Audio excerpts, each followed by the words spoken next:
Madeleine McCann case? My opinion is that they killed her, Jerry and Kate.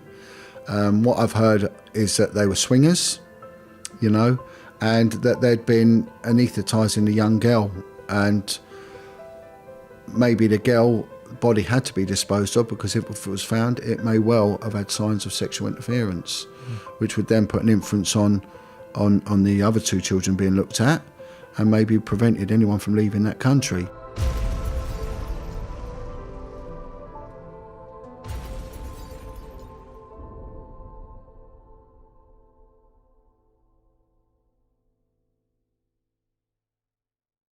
Boom, we're on.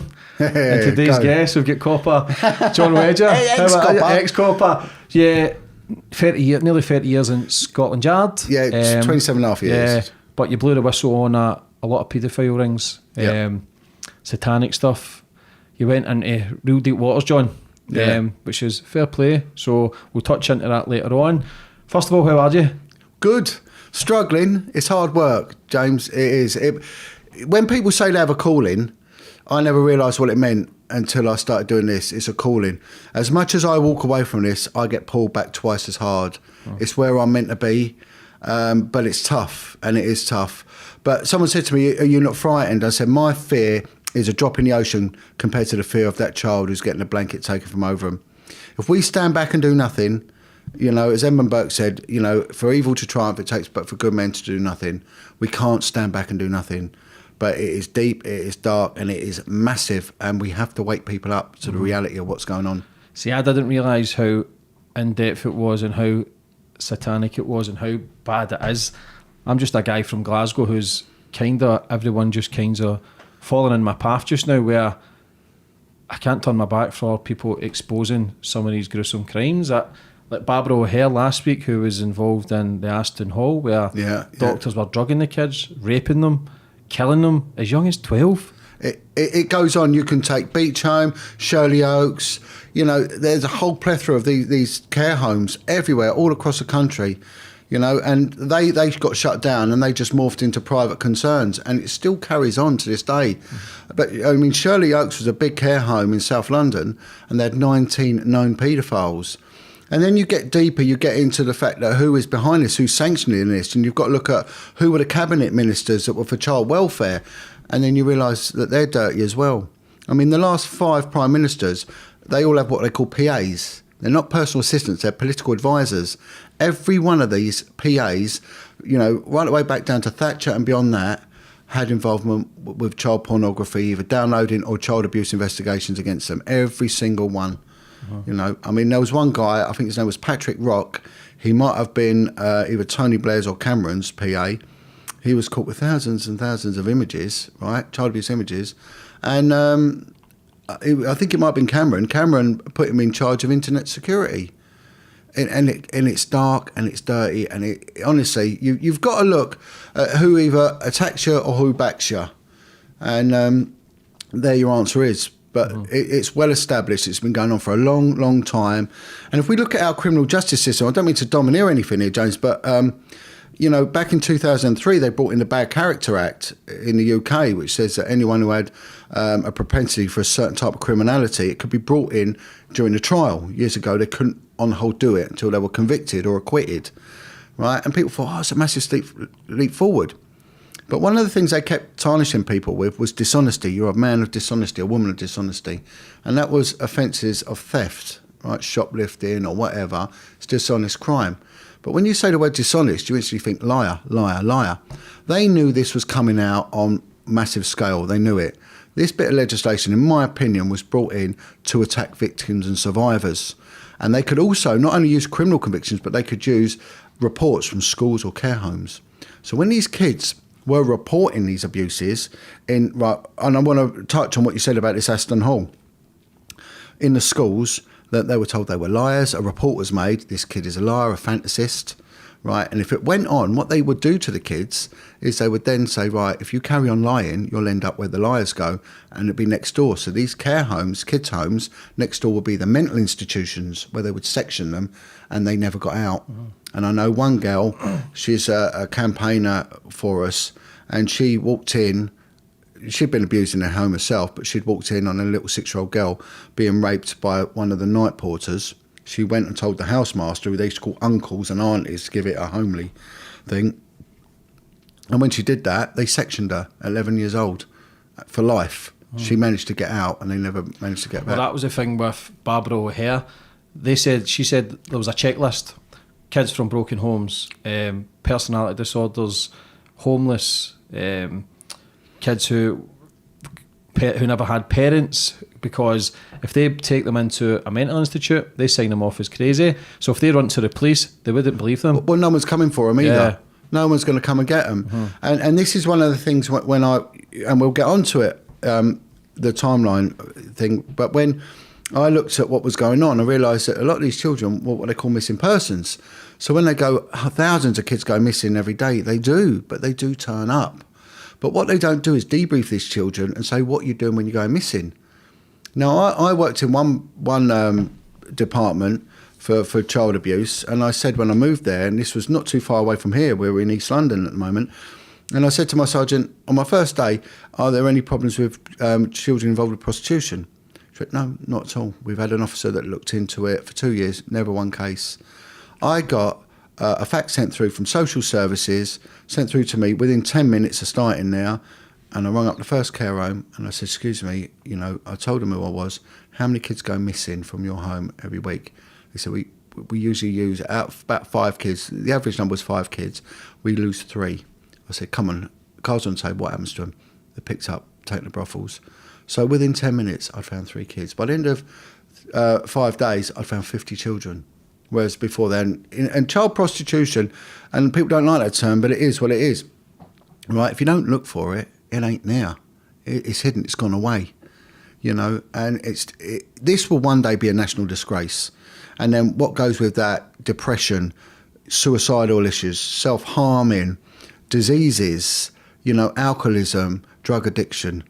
You can't go in any sort of long-term drug rehab centre and not find that a good percentage have come from a very damaged background, childhood background. Yeah, it is all connected, but I think something's coming to a head. I think you look at the Prince Andrew scandal, you look at the Epstein, for that to be getting airtime as well, and for him to even do, Prince Andrew, to even do an interview, shows you that pressure must be getting put on somewhere. Of course, and you can see the arrogance of them, because that interview was appalling. I think anyone who's got half a modicum of intelligence will realise it was a farce. But again, you just got to look at this shower of scum that they are. I mean, his brother, Prince Charles, I knew one guy that was a protection officer for that family. He said he's just weird. You go near him and he shakes away. But he was protecting for 14 years Bishop Peter Ball, who was a bishop for, I think it was down in Eastbourne in Sussex, and he was abusing kids in his care. He was raping them, basically, and one of them committed suicide. He was protected by the Archbishop George Carey, who is now Lord George Carey. And then when the police did have the balls to go and do something about it years later, numerous victims later, scores of victims later, and a suicide later, they found letters to Bishop Ball from Prince Charles denigrating victims, saying that they're wretched individuals, they're liars, how dare they defame your name, when it was categorically proved that Bishop Ball was a very active, sadistic paedophile. So we got Prince Charles protecting this bloke, housing him for 14 years, and now we got his brother that is involved with a 14-year-old girl. The man is a paedophile and has been for a very, very long time. And these islands always crop up in child abuse inquiries, because once you're on an island, where are you going to go? Yeah, you're stuck. You're stuck there. It's like you're dead anyway. Yeah. As soon as you're there, because if you look at the Jimmy Savile as well, remember the royal family are the most powerful family in the world. So the intelligence must be so high where they must do background checks to know people's. And Jimmy Savile had that. He was marked with that card for so many years, but yet it went undetected. James, if I went for a job, and I got this job with the police, and it was a field intelligence officer, but I was dealing with, and intelligence is graded, and it starts off with sensitive. And they've got little colour codes, so they have a little yellow label, sensitive, and then it'll be a green label, will mean highly sensitive, and then it'll go all the way up to a red label, which will mean top secret. And you have to be vetted according to your access to that information. And I was to get access to top secret information for this job. So they said, right, you've got to go for vetting, high level vetting. And when I went there, I went for an interview, They wanted to make sure I was mentally okay to deal with the job, psychometrically testing me, and then they said, right, we've got to know your whole internet history. Are you involved in watching internet porn? Are you involved in swingers? And in online dating was a big one. They said you'll probably, if you're on online dating, you will fail vetting. And it was really funny because it was a woman, a detective, right, a lesbian woman. She said, if you're homosexual, you probably won't get the job either. I said, well, in this day and age, she said, this preordains, this goes way above, political correctness, because you're going to have a propensity for more sexual partners, and there's going to be more scope for bribery. Right, so bearing that in mind, I mean, even I was engaged at the time to a Lithuanian girl, and they wanted to know about all her family as well. And her father had been in prison in Russia, and they got everything. So they really did a proper job. So that was vetting to deal with top secret information. So how the hell can people like Leon Britton, right? Leon Britton, who's now deceased, the former Home Secretary, have got the fastest ever promoted Home Secretary we've ever had, and the youngest, right, after Winston Churchill, get to that level when he had a propensity for young boys. How the hell did Jimmy Savile, when the intelligent... What we know, right, there's a world difference between proof and truth. Right, when you're in the police, this is why my campaign for police whistleblowers is so important, because police whistleblowers, police know everything. Right, we have access to the files and we have access to intelligence. And when people read in the paper, oh look, so-and-so's been let off, he didn't do it, there's been a few celebrities, again, mindful of libel laws, right? But then you read the police intelligence, they've been at it for a long, long time. We've got the highest burden of proof anywhere in the world, right, beyond all reasonable doubt. And to prosecute a historic child abuse case, 2% success rate. So all that stacked against you, you really got to know your stuff in order to get a prosecution. But just because someone gets a not guilty or they don't even get charged doesn't mean they didn't do it. Mm-hmm. So when you look at all this information, you sit there and you realise these people that are cropping up. My mates still ring me every now and then, ex-colleagues, and say, so-and-so, do you remember him cropping up on a report or her cropping up on a report? And they've all been at it. And what I will say to people that watch this, right, whatever you see in the newspapers and all that, and they get off with it, there's always more to it, always more to it. And the fact that even the police are sniffing around them, alarm bells should ring. Mm-hmm. And Jimmy Savile was well at it for a long, long time. So, and having access to the royal family, that guy would have been vetted. And not only that, people like Ted Heath, people like Leon Britton and Lord Janner, they would have had what they call prot officers, protection officers, following them about. Where are they? Where is their voice? I was given details of 2 officers, which I then went and I passed on indirectly via a cabinet minister to the Home Secretary. And these are 2 officers that were on guard at Downing Street. They were protection officers for Ted Heath back in the day. And 3 times a week, when Ted Heath was in residence at Downing Street, a car would pull up in the early hours of the morning, midnight to 2 a.m, and young 8-year-old boys were produced, one boy at a time, and they were taken, via a series of security checks, right, into his residence, and the door would be shut. And they both said to each other, we can't have this. They knew, clever lads knew, that if they mentioned anything, the sword of Damocles would come down like it did on me, and it comes down hard. So they actually accosted Ted Heath in person. And they said, right, sir, we need to talk, and we need to talk now. They said, we want to talk in your room. He went in the room and they said, it stops, and it stops today. And the lad said, actually, it did stop for 2 weeks, but then they were moved, and then they were pensioned off. They took early retirement, full pensions, bang, off they went. It's sick, man, and it's scary because people don't realise the extent what's going on behind closed doors. Well, James, you interviewed that lady Barbara, and ironically, a couple of days before, someone said that she's friends with Barbara, she knows her, and she said, talk to her, she's just done an interview with James English, and boom, it comes up. And what I say to people is, anyone who has children, right, look at your 8-year-old kid, look at your 3-year-old kid, and what do they see in these people? They anally rape 3-year-old children. And these are people that are in positions of prominence, power and privilege. These are people that are in the media spotlight. I could sit here and honestly, the names I knew because I was subject to this intelligence, I'd end up in prison, so there's no point doing it. And they're sitting there protesting their innocence, and you think, oh, I know who you are, and I know what you are. And I'd just say you might as well get a whole blanket and throw it over the whole media industry, the entertainment industry on the whole, without denigrating them. But again, if they're innocent, we'll take a polygraph test then. Let's analyse your statement and let's see if you have or you haven't done it. See, Terry Mullins, I'm good friends with Terry Mullins, who's a leading polygraph expert in the UK, who's now brought in eye recognition. For me, it should be getting used in schools, football teams, anybody that works with kids. Exactly. But again, the law is they can't use it in court. Is that because they know? Because other people will get maybe called forward and it maybe put their fucking James, shit at risk? What we're looking at is an industry here, right? Mm-hmm. So bear that in mind, what you said about the court. If you've got a polygraph test and it's almost absolute, and there was this thing, you get these people say, yeah, but you can get round them. Well, there might, but there's ways around everything, but it's negligible, right?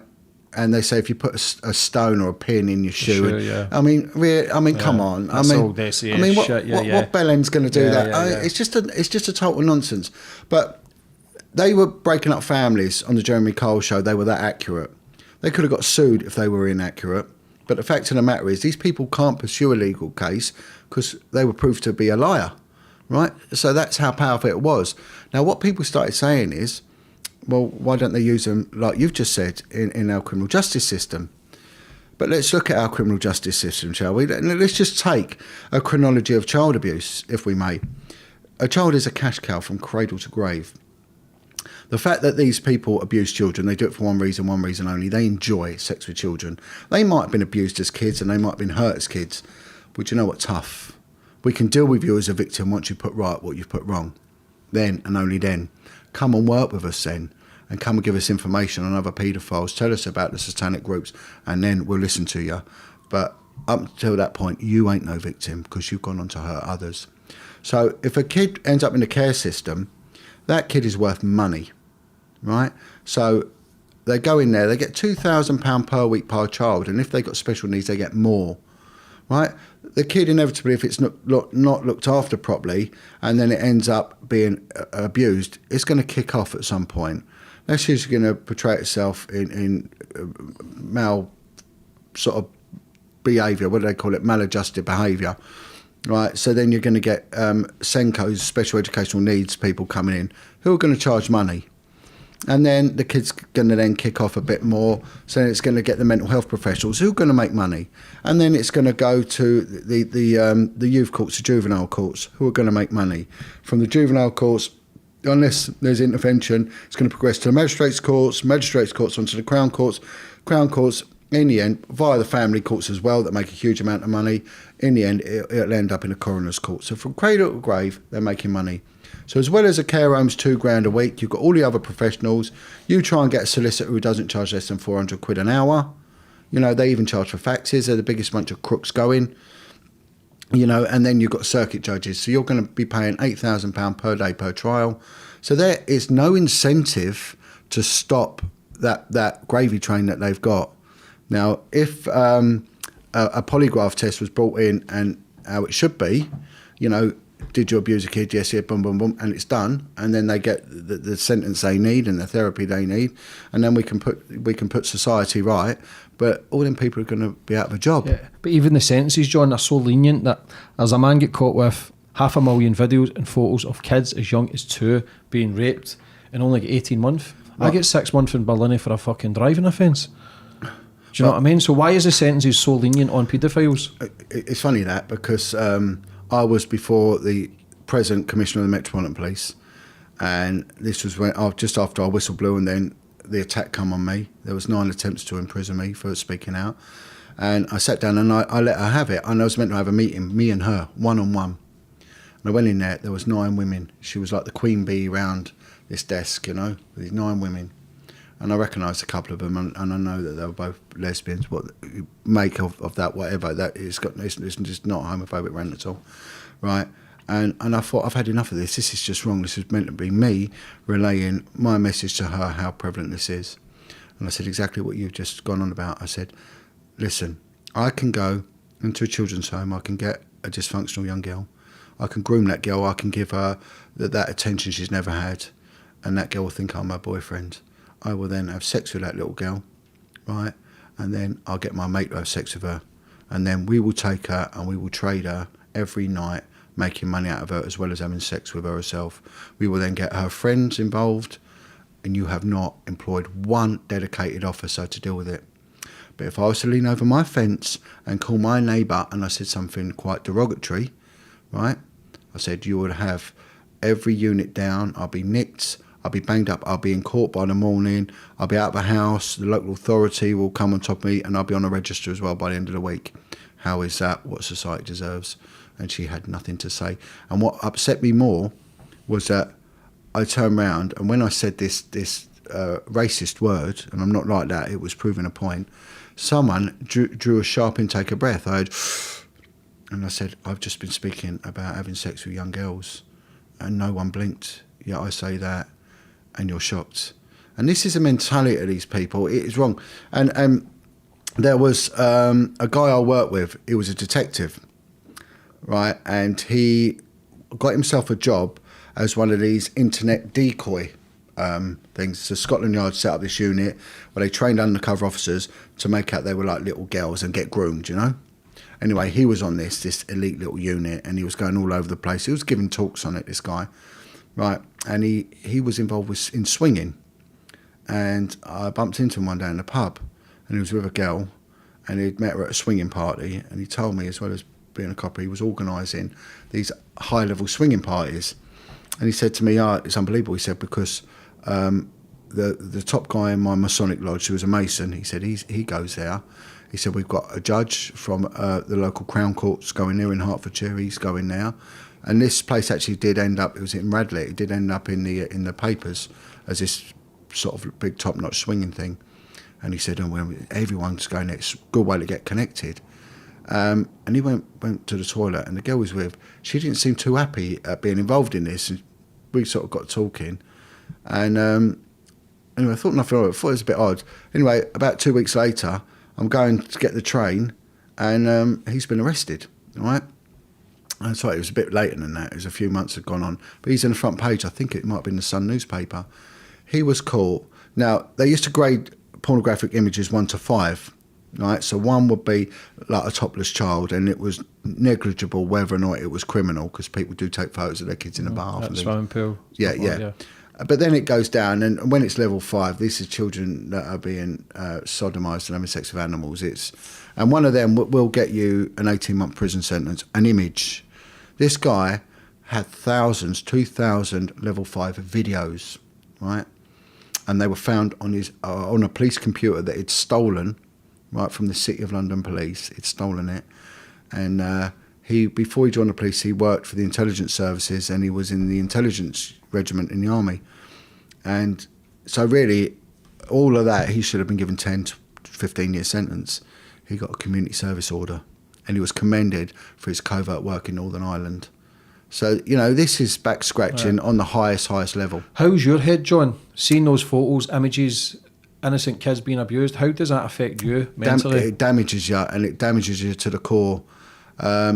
It's part of your job is that you watch child porn. You have to grade it. I'm going to give you an example of how this damages people. And it's one of them things, it's a bit like if you used to see someone have sex with an alien, it doesn't make sense. It's like two things that should never go together. And it's when the real horror comes when you deal with the victims. And solicitors, they deal with one side. They never get a balanced view. Police officers do, because we deal with the victims and we deal with the suspects. You know, it's when you deal with the victims and they break your heart, and they do. And there's still cases now that really, really hurt me. There was this little boy, and he was giving his testimony, and he was so strong, and I'm interviewing him, and he'd been badly raped, and they'd given him HIV, and he was only a little kid. Honestly, he was a little dot of a kid. And I'm thinking, who's putting you in bed at night? He was in care, and he was frightened, and he was sitting there. Oh man, my heart was breaking. And you can't show any emotion because you'll get your video thrown out in court if you start, you know. So did the interview. As soon as I did it, I just dropped everything, and I said to my boss, I'm going home. She said, where are you going? And it was middle of the day. I said, I'm going to get my kids out of school, and I just want to hug them. Because I brought up kids on my own, all boys, and I said, I just need a hug with kids. But the office I worked in at the time, the CID office for child abuse, there were two teams of 5 detectives. And I was in one side of the building, they were in the other side of the corridor, and I went into theirs one day, and they were all alcoholics, every one of them. There was a girl, she was laying with her head in her hands crying. It was 9 a.m. It stunk of stale alcohol. One guy, he was still pissed from the night before, he was doing a bottle of whiskey a day. Another guy was banned from driving because he was a registered alcoholic and had actually been convicted of drink driving and got his job back. And there was another woman, she was just a bit of a heavy chain smoker and an occasional drinker. But you know, they were all pissheads, and there's no help for you. There's no respite. The Australian old bill, they give them 2 years out and to come back into these jobs. Our police, they keep you going until you drop. And, of course, you turn to alcohol, which is what you do. To mask the pain. Yeah, you know, you turn to alcohol, and, of course, when it all goes wrong, they turn around and say you're an alcoholic. Now, what I've done is this doctor that the police were using, and they were paying him a lot of money to determine that these coppers, it was self-induced, you know, ill health, and therefore they're not culpable. I actually corralled all coppers that have been seen by this fella and had that decision made, got them all together. I approached the General Medical Council, right, made a complaint, they didn't take it on, made 3 complaints. In the end, the third one, they took it on, and I got every copper to make a statement against this senior medical officer, and we're looking at getting him struck off now, because they have got a duty of care, and he was just being paid an inordinate amount of money just to really nut us all off, that it was all self-induced, it was nothing to do with them. So there's no aftercare, and it sends you totally loopy. Oh. And if you look at police officers, there's a lot of domestic violence, there's a horrendous amount of alcoholism, shocking amount of alcoholism.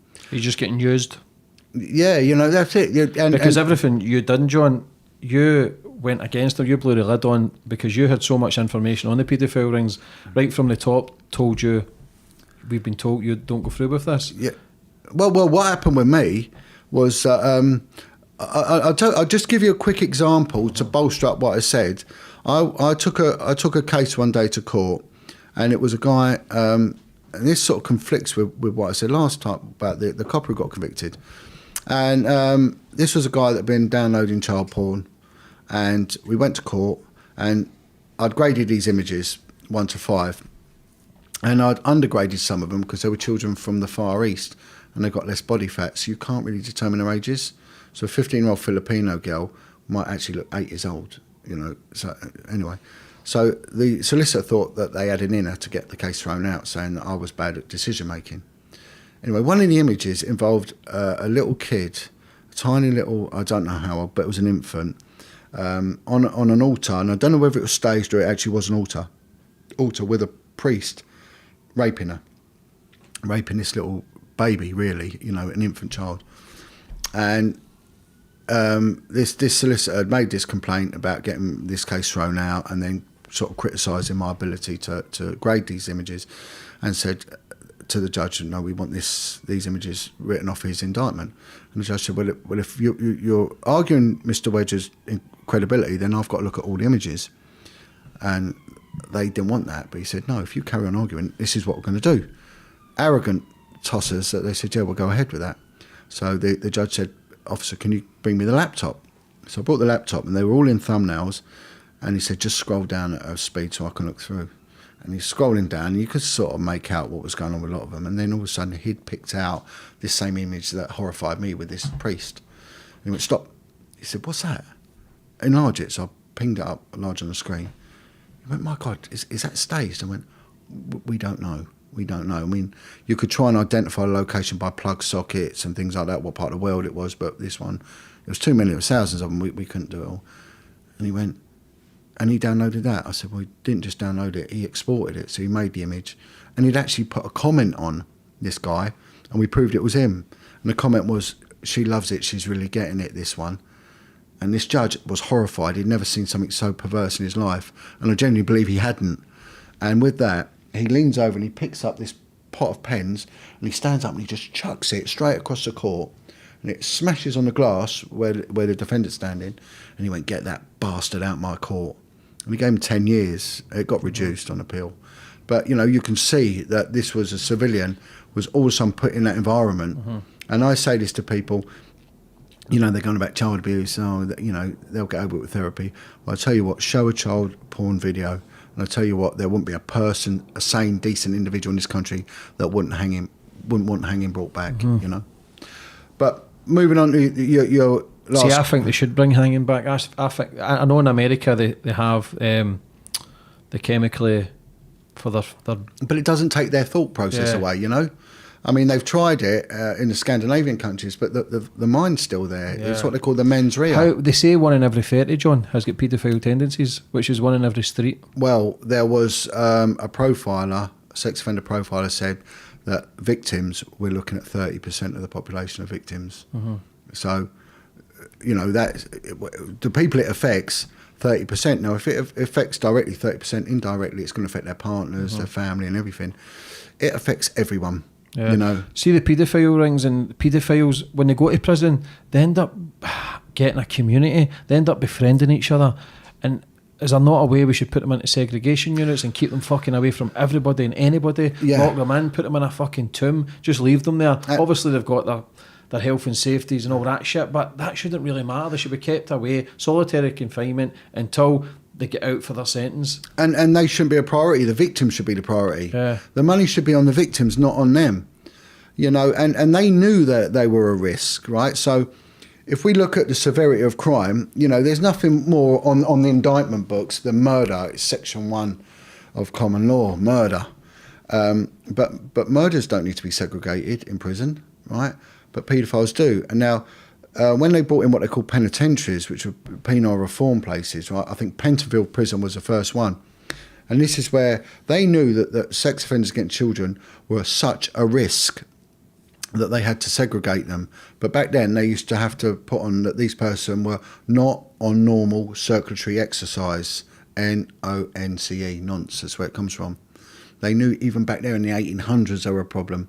There is not one culture on this planet that allows that. Even indigenous cultures. They did a thing in Papua New Guinea. Now, age of consent varies because, you know, people grow up quicker in different parts of the world and they've got different attitudes to things.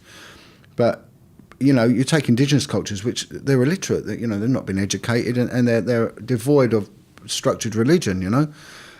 They followed this group and they said that anyone who hurts a child, what we consider a young child, they're banished by the elders into the jungle. They've got to go as far away as they can for 2 years. If they survive on their own, which is highly unlikely, they're allowed back in, but they are treated down at the level of a dog. So even in these cultures, it is wrong. So when we look at that, and I want to get back to the question you did ask me, I don't want to keep jumping the gun, but when we look at that, then we look at, well, what about our culture? When we look at a group called PIE, P-I-E, Paedophile Information Exchange, was set up in the 70s. They wanted sex with boys to be lowered to 10 years old. They were backed by Margaret Hodge, right, MP, right honourable, Patricia Hewitt, the longest serving female MP, right, and Harriet Harman, right, all backed them. And they ran a group, these 3 MPs, called the NCCL, the National Campaign for Civil Liberties. Harriet Harman herself wanted the age of consent for girls lower to 14, right? So we're looking at these indigenous cultures. Look at our culture with the backing of people that all went on to positions of privilege. And I think it was Tony Blair appointed Patricia Hewitt as Minister for Children, Children's Minister. And she was backing PIE, and they were even allowed PIE to give a talk at their end of year seminar in the London School of Economics. The age of consent in the UK, seen in the 1800s, I believe it was 12 years old. I think it was 12, 1880s. I'm not 100%, but I'm sure I read that somewhere. It used to be 12. Yeah, it can be in. But people died at 40 back then. Yeah, you know? I think though. Do you think people still have those tendencies because of the natures in the 1800s? Because things can pass down from generation to generation in your genes as well. Like you say there, some consent ages are as young as 8 and 9 for some countries to get married to kids. Yeah, yeah, of course, and that's what I'm saying. It varies. It does vary. But there's that book that I brought. It's called Poison Bowl, and it's about the sodomy and the beatings within our public schools and how it was just a given that that's what happened. And it was endemic in our culture. And you know, you're taking kids from the lower classes end up in the care system where they're just preyed on by these wolves, these paedophiles. But then you get the upper echelons. They put their kids into what they call a public school system. It's only called public school because it's private, but the public have to gain exits under the Public School Reform Act in the 1800s or whatever. So schools like Eton, Winchester and Radley and Harrow and all these places, I mean, kids are putting in there from infant age, ages of 4, junior school age, boarded all the way up until they leave, in male environments where sodomy and this, what they call the fagging system, where the older boys have got the governance for the younger boys and sexual punishments and everything is rife. What's that going to do to their minds? Yeah. How was your upbringing, John? Yeah, nothing like that. Good. I mean, I had a good upbringing. I'm from London. My dad was a black cab driver.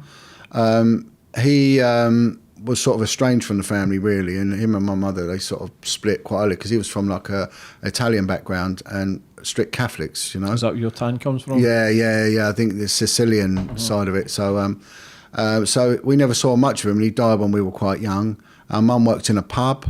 Didn't really have a great deal. I got a twin sister, and I sort of I left school very young.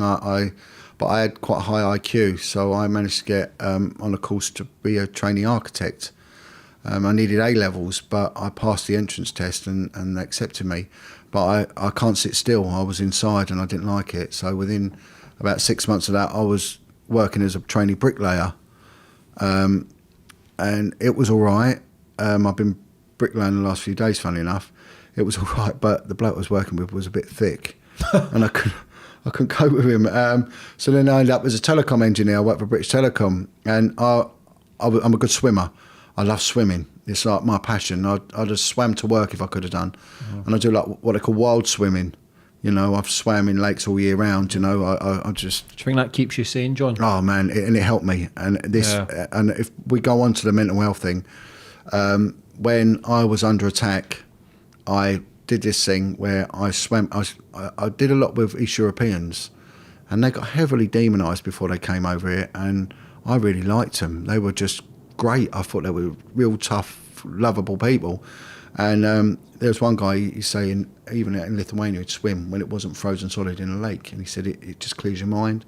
So there's a lake near me, and I made it my mission that for every year, every week of the year, one day I would swim in this lake with my dog.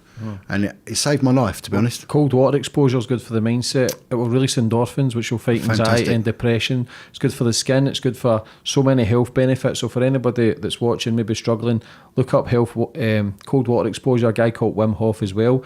Me and my friend Jed, Neil, go up the mountains as well, go into the waterfalls. Brilliant. And the feeling after that, there's a sense of bliss. It's a funny thing is, it gives you a warm feeling. Yeah. It's really weird because I went one day, but I do what they call pants swimming. I just go in my pants, And there was 2 guys who were doing a triathlon, and they turned up at this quarry. It's private. You're not really meant to go in it. And they've got their suits on, and they said, "Oh, we're going to have a swim." And I think it was February. And I said, "Yeah, so am I." And I went, "Well, where's your suit?" And I went, "I'll do it in my pants." Yeah. They went, "You're joking?" I went, "Yeah." So they jumped in and they got hit by the chill, and one jumped straight out. The other stayed. He said, "I want to watch this guy." And I got in slowly and I started swimming. And my dog, do breathing techniques before that? Slowly, yeah. And do you know what I do? I say, I'm one with the water. I'm one. My dog just jumps in. So if my dog jumps in doesn't have a heart attack, then sure enough, I can get away with it. You slowly, bit by bit, a second, I'll go in a little bit each second, and then once you're up to there, you're pretty much there. But we get up to your throat, you give it about a minute, the burn goes, and I'm swimming along, and I did about 15 minutes. You've got to be careful how long you do. And this guy, he was in trouble. And I said, just imagine you're in the Mediterranean and you're in Mallorca. He goes, "I'm doing my best, mate." He goes, my knob hurts. Yeah, that's the only thing. You can't see your balls for a good couple of hours. But the thing with cold water exposure, we jump into the cold water in the mountains as well. We actually walk up the mountains but with no top, and I've seen people at the top going, they're fucking crazy. What happens is, the man who turned away, if you stand in the water, adapt, breathe, your body adapts to anything. So your body adapts to that, and that goes for the stresses of life. If you actually just breathe through it, you adapt to the pain, the misery. It's kind of, that's where the cold water exposure, because if you don't turn away and face it, you realise that you can be as one as the water. And it sounds crazy, but if you can adapt to the ice cold waters, then you can handle pretty much anything what outside. I always did as well, I had this strange thing where I'm very self-sufficient. So as I was growing up, I was always educating myself, and I was always at night school, and I learnt welding, plumbing, everything. Why, John? Because my father was absent, and I would sit there and think, I want to be the best I can. I'm not competitive. On a mission? I just wanted, I didn't want to rely on anyone. And I'm very independent, and it really served me well, and it did. And on top of that, I would swim, so I always made sure I was fit, swim, and I used to always cycle to work. Even when I used to work just down the road from here, and at the time I was living in Hemel Hempstead, so I would cycle 35 miles in, and sometimes I would cycle home because I had to do it. But what it did was it gave me a resilience, and it made me work hard, and it made me not rely on anyone, and it really sort of got me through the dark times, because when you're under attack, you go under, and what the police do is they isolate you, and you've got no one, and no one comes to help you because they're all sycophants and they're worried about losing their pension, so no one stands with you. And it was funny now that the people I'm very close to and are very dear to me have all done serious time inside, all of them. But you asked me earlier on, James, about what they did to me. Now, I was working on Vice, and I'd uncovered child prostitution ring involving kids as young as 9 up to 14, and lots of them. And they were going all over the place, but they were going to very wealthy places. So we're seeing it coming out now. It's a bit different to what we're seeing in the north with the grooming gangs, because this wasn't ethnic specific. This was everywhere, and it involved boys as well, whereas the grooming's girls. So this was, but it was incredibly well established. And if you take London, is the most densely populated city in Western Europe. It is the most diverse city, one of the most diverse cities in the world. We didn't have like the Kashmiri Pakistanis running everything. It was across the board, and it had been going on for a hell of a long time. So when I spoke out against it, I thought I'd be praised. There was only 2 of us working on it. I was dragged in initially to an inspector who just sort of ripped into me for no reason, and then I went before the detective chief superintendent, and he was a guy, he used to cycle, so we had quite a lot in common, this guy, and he was quite well liked. And he turned around and said to me, "What the fuck have you done?" He said, "This can never get out." He said, "This can never get out." He said, "If this gets out, John," he said, "we are fucked, past, present and future. You've got to shut your mouth."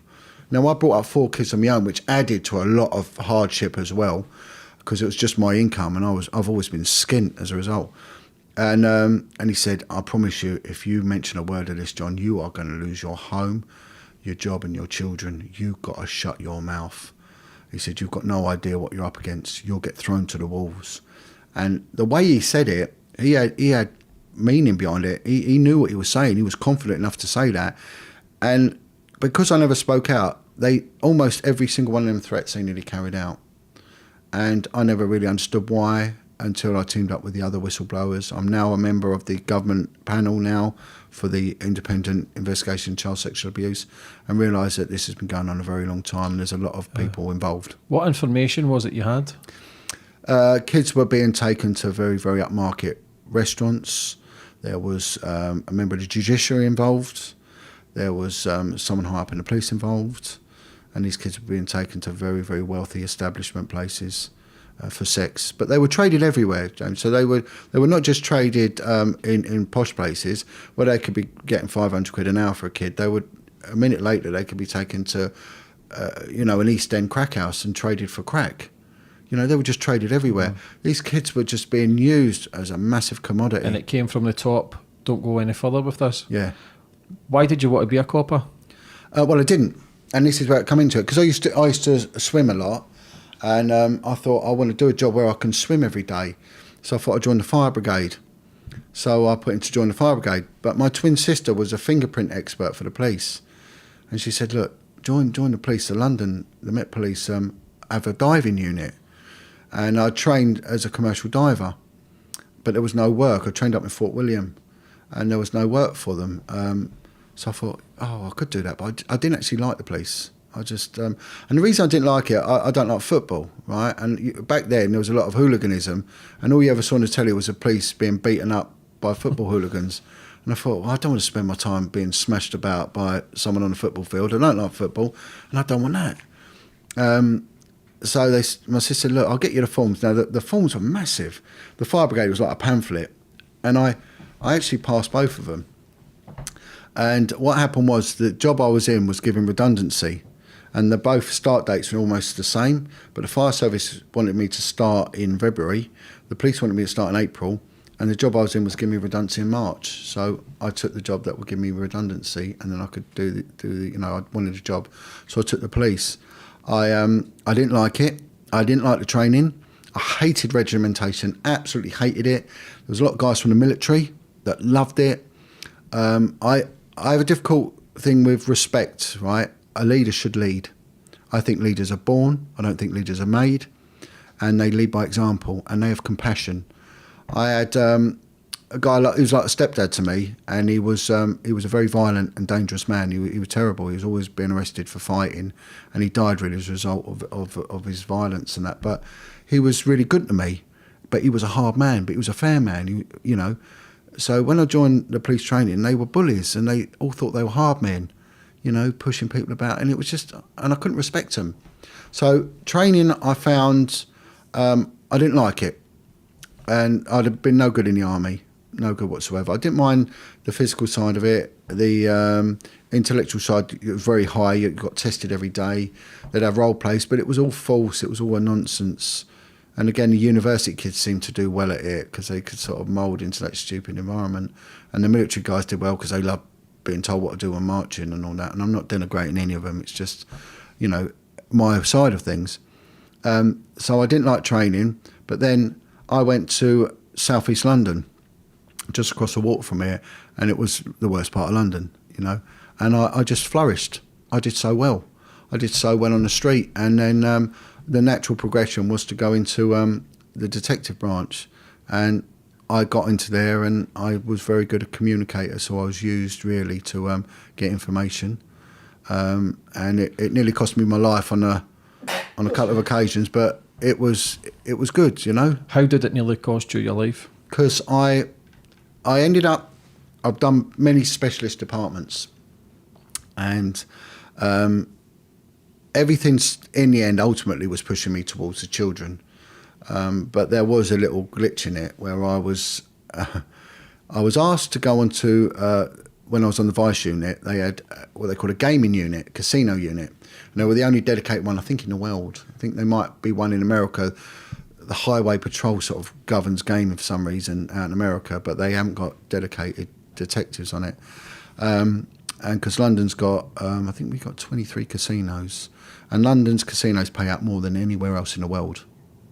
Right, it's really weird. People don't believe it. Even Vegas? More than that, because the upmarket Mayfair ones are so exclusive. Tens of millions go out that door, you know, and no one ever knows. And you will just see a door. If you go down Curzon Street, you get there, you have a walk down Curzon Street, I think there's 3 upmarket casinos. They're the highest paying casinos in the world, these 3.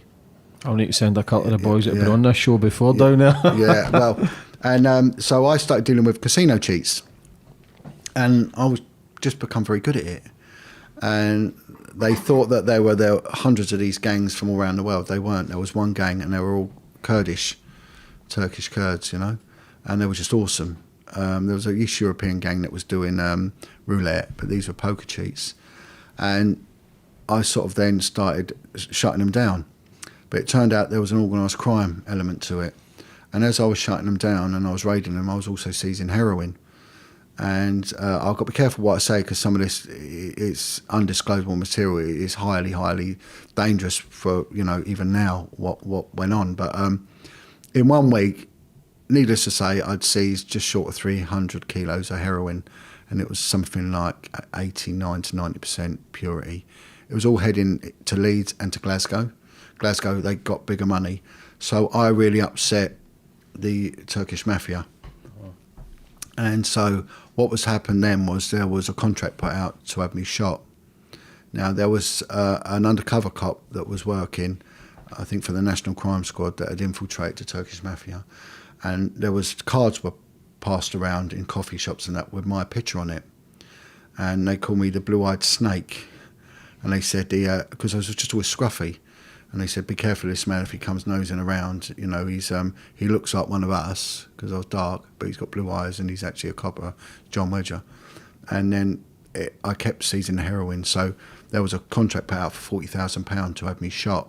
Which is cheap considering if Yeah. it's 300k, Yeah, you're talking millions and millions. What happened to start with was that I went in to deal with one guy, a Turkish guy at one of the central London police stations on a rebail. And his solicitor was with him. And we went in this little office, just off the front office of the police station. I got a little interview room. So his solicitor was an ex-copper, and he was quite a nice guy. I always got on with him. And this cheat was there, and he said, the solicitor said, "Oh, he wants to have a word with you on your own." I went, "Are you sure? They never leave, the copper alone with the person, I said, "You sure?" He went, "Yeah, I'm going to have a cigarette." All right, so I went in there, and he's counting out £4,000 in front of me. He went, "Take it." I went, "Nah, I'm not taking that."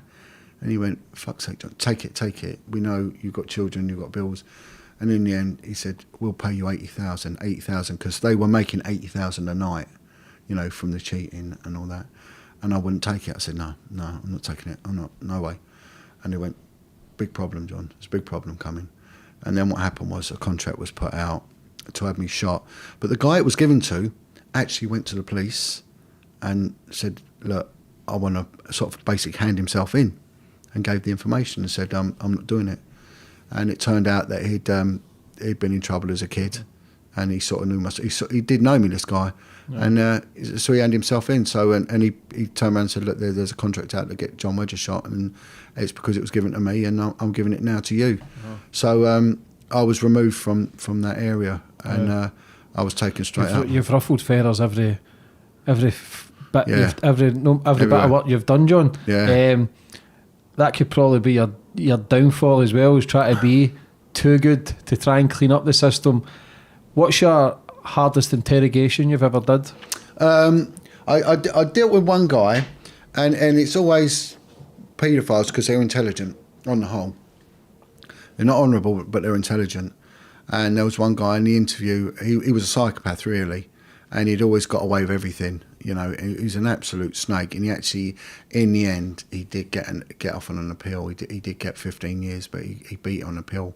He was very clever, but he was a paedophile, and it took a long time to get him, a long time, and the interview went on for about 8 hours. There was 3 interviews for 8 hours apiece, so he was a real head screw, that guy, but got him in the end, but there's been some really, really interesting ones. There's been some, there was one guy, he ran off to India. He'd abused his daughter, and he did a runner to India, and I got him back through it from India, and that really did take some doing, and locating him and getting him back. And I linked in, funny enough, with the Indian intelligence services. Their MI, military intelligence services, helped me with that one. Did you get him extradited okay? Was there a lot of laws with that? Well, there was a way around it, but he ended up coming back to the UK, and we had information he was coming back, and then we got him. But it's strange because the Indian police and the upper echelons of their military, they're all Sikhs, right? And the Sikhs are they're like their own secret society, really. They, and they're quite a formidable group of people, really. Very, very well connected. I like the Sikhs. Oh, yeah. I like their belief system. The Sikhs, they do a lot for the homeless as well. Yeah, awesome. And they do a lot against child abuse. They're coming along to that. Do massive work. Yeah, that's correct. They're coming along to that. And not only that, they're just hard as nails. They're made of granite. Yeah. And I went along, I went to see this Sikh guy. He was a retired high-rank copper, and he went, "I'm going to put you in touch with a guy, he'll help you." So I get a message through from the High Commission, the Indian High Commission in the Strand, you to attend this meeting, very formal. You're not to drive. You make your way by public transport, and you to go on foot. And they even gave me the route I had to walk. So I went down there. I was met by a guy from their intelligence services who took me in a lift, and he took me right to the top of the building. And in the top of the building there was this just a little old Indian guy, this big oak panelled office. And he said, "You're Officer Wedger." He said, "You've been recommended to me that I should help you." I went, "Yeah." I said, "I want this guy." And this is the first time I realised how the security services work. And they've got access to everything, bank accounts a lot. Within about an hour, this guy had got me everything on this fella. They'd even sent an agent round to his house, and he started then telling me how they work in this country, and said every town hall will have a military intelligence officer attached to the town hall, which will have access to everything. So we override. He said your police intelligence is so low down, whereas we're right up here. And so he gave me all this information. He said, here it is, and if you disclose, the manner this comes to you, then we have a problem. No, you have a problem. But as I went to walk out, I thanked him. I had this noise. It went like, thinking, what's that? And he said, officer, he said, you don't understand Sikh rules. I went, what? And he'd opened a bottle of Johnny Walker. He said, we've opened it, now we finish it. And the three of us sat there and done the whole bottle of Johnny Walker. You must have been pissed. That's why he said, don't drive. And we sat there and drank a lot, I know there's some Sikhs, they're not meant to drink, but there's others. They love a whiskey. They really... How was it then, John, how is it to interview paedophiles?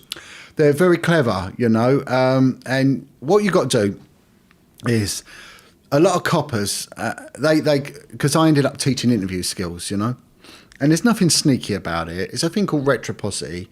I give you something, you give me something. If you're in a hole, you want to help out that hole. And like we said to you, criminals get caught because someone grasses them. Yeah. Grasses, they're age old, they work. Surveillance, iPhones and that are good now. They solve murders on iPhones. They say there's more informants than police officers now. Oh, it's just everywhere, And you've got to protect them as well. I'm not saying it's right, I'm not saying it's wrong, but, it's a means to an end, and it's a good way of working. I did enjoy it, and I was very good at recruiting informants. But what you got to do is when you get a sex offender, they're emotionally they're stunted, right? If they've been abused, which a lot of them are. So emotionally, you've got an angry young child there, right? Intellectually, they're clever, right? Because when you get a career criminal, now I do quite a lot of stuff with Big Chris Lambriano, and of course Chris was a career criminal, and he started off, and when he told you about his timeline of offending, it's the craze and stuff. Incredible how, but you won't get that with sex offenders. With sex offenders, what you'll get is, on the whole, they'll have no convictions. If they do, it tends to be for deception, but they won't. That's why these CRB checks are a nonsense when it comes to sex offenders. They are, if you don't want a thief working for you, they're perfect. Or you don't want a doorman who's going to knock people's teeth out, they're fantastic. Sex offenders are obsolete, they ain't going to work. So what you can't do is try and outwit them, right? And don't ever be a smart ass to people, because if I'm horrible to you, the last thing you're ever going to do is talk to me. So you split an interview into two halves. You have their half, then you have your half, right? And a lot of coppers go in on the attack. You see it on the telly, I put it to you and all this. And you can't do that, right? So what I used to do was I would... I'd say to my mate, you just go along with me. So I'd make out I'd been drinking all night, right? And I'd have a folder. Now, what I would do, I'd know my case inside out. I'd know it so inside out, I could actually almost verbatimly read their statements without referring to it. So I knew everything in that file. So I'd take in a load of papers and I'd put them on the side, and I'd say, look, I always made out I was late and everything else. And I'd say, I'd say to my mate, I haven't read through this, And I used to put a cup of coffee on the side and then drop it on the paperwork sometimes. God, look, I don't need it. I can't be bothered to read. And you see them sitting there smugly looking. And then you just engage in conversation. Now, no comments are a skill in their own right. And actually, no comments are the best tool you can ever have, because you can, if you know how to interview properly, really, really tie someone up with a no comment. And I know it's going to be people watching this going, no, sneaky sod. But it's... I was just about to say sneaky bastard. Sneaky bastard. Look, it's a battle of wits. And it is a battle of wits. You win some, you lose some. Do you have a photographic memory, John? I'm pretty good. My memory's pretty good. If I know what I'm on about, it's pretty good. Now, I interviewed Tracy Connolly, who's Baby P's mother, right? And the Baby P case, the little Peter Connolly, the little boy that was brutalised to death in Tottenham in London. It made the papers. His mum's just been released, I think. Anyway, they just brutalised this kid to death. They just did all sorts to her and her partner. And she was a nutcase, psychopath really. But when you interview her, everything was, I'm really good with my children. I put them on the naughty step. And you go along with it. You say, well, that's good. That shows that you're caring and you're doing it right. And what I'd done was I'd read the paediatric report, and the paediatric report was appalling, and it was, it's evidently backed up, and there was high impact trauma injuries that only a fist could have, a facial bruising consistent with a blunt instrument hitting at force. So someone smashed a kid in the face, And I said, look, there's injuries. We're going to have to talk through these injuries. So I'd always draw a little picture, and I drew a little picture of the boy and said, look, where this bruising on the face, how did he get that? And she went, well, she said, he bruises easy. And I went, oh, okay, that'll explain all the bruises. So go along with it. And she said, look, he was hit in the face by a toy. And I went, okay. And then they're giving you a gift now, a toy. It's a top. And she said, right, well, what toy is that then? Oh, it's like, she's actually drew a picture of like a knuckle duster. So, and what it was actually a teething ring, right? So it was a teething ring. So it was a round little teething ring that holds them by. So I got to describe it, and she said it's really soft, and it's got the consistency of a wet sponge. And I went, okay. So she's now taken ownership of that her kid has been hit in the face with something with the consistency of a wet sponge. So I said, well who hit him? Oh, another boy, his friend who's also 2 years old or 18 months or whatever, and hit him really softly. And so what she's doing, she's taking ownership of the interview now. And she was saying that he hit him in the face like that. She's showing me. So I said, please show me. Show me. So when you interview, you only have to ask 4 questions. Tell me, explain, describe, show. That's all you need to ask. Open questions. Get as much info as you can out of them. And she's showing me and all this. I said, well, my God, you said the kid bruises injury. You weren't lying, were you? She went, no, I'm not a liar. They're saying I'm a liar. And I went, oh, right, now what about this injury? And it went on like this. Every injury was ridiculously accounted for. And, she's sitting there smug. So she was sticking herself in every question. Of course, and giving her ownership of it. And saying, okay, you're not being sneaky. Well, you are, I suppose, but you're not lying. You're not tripping up. She's tripping herself up. And she's had her off. So I said, okay, now, before we go, we've just got to go through what they've said. And then I turned and I just said, right, this injury in the face is conducive. This is a paediatrician with 20 years experience dealing with child abuse matters, blah, blah, blah, blah. Read out all her credentials, and then read, this is a high impact trauma with a blunt instrument to the face, conducive with a fist travelling at speed, bang, bang, and then this, and then you said this, but hang on, boom, boom. And of course, she turned around, she just stood up and she just went for me, in the interview. Spitting and all sorts. But, and then what you say, well, that's the monster your son sees. So pushing the buttons. Yeah, because, and this is what they do with grooming, you see. They, they're all decent. And grooming, it's the same as people chatting a bird up. It's, you look nice. And this is what they're doing. They're being ingratiating and all that. Mm-hmm. But their goal is to have sex with them or to hurt them or whatever, right? And then when they don't, that's when you see the demon. So what you've got to do is don't put yourself intellectually above them and be a smug bastard. I would never wear a suit. Suit again, it's official, it's horrible, it puts people ill at ease. Put them at ease. And again, give them a cup of tea, a cigarette and all that, If they're a good person and they're not going to tell you anything, then they ain't going to tell you anything. You ain't going to get anything, But you don't need to be a bastard to them. But there are some people, you need to use every bit of intelligence you can to have them. See, for a paedophile, John, did you ever ask them the question, why do you do it? Yeah. And I'd say to them straight away, do you have a sexual interest in children? I go, yeah. And one guy said to me, he said something really odd. He said, I was in a house once. And he said, and there's 3 of us, 3 men in the house, and we wanted a boy. He said, we wanted a boy. And he said, have you ever seen heroin addicts when they're clucking? He said, they're marching up and down, they can't settle, they're, Well, yeah, of course. He said, paedophiles are the same. And he said, all of a sudden the phone rang. And this guy on the other end said, I've got a boy. And he said, everyone was relaxing. I went, phew. And I said, well, what is it then? What is it? He went, it makes you high. It makes you high. We enjoy it and it makes us high. And that's it. And it's, but you look at the destruction it causes and again, they're very clever. They will turn everything round. So they'll put themselves as a victim. They'll use all these different traits, or they'll feign illness and start crying, and they'll be saying, I'm glad you stopped me. I needed stopping. And it's called cognitive distortion, right? And they're putting it back. So, you've just got to always be mindful that they're very, very clever at what they do. They are manipulating. And sometimes you don't open up to them, because the moment you open up to them, they're into you. they will then start asking you questions. And if you're not very clever, they will know everything about you and use it against you. And they will find your weakness and bring you to your knees, because these are very, very good social chameleons.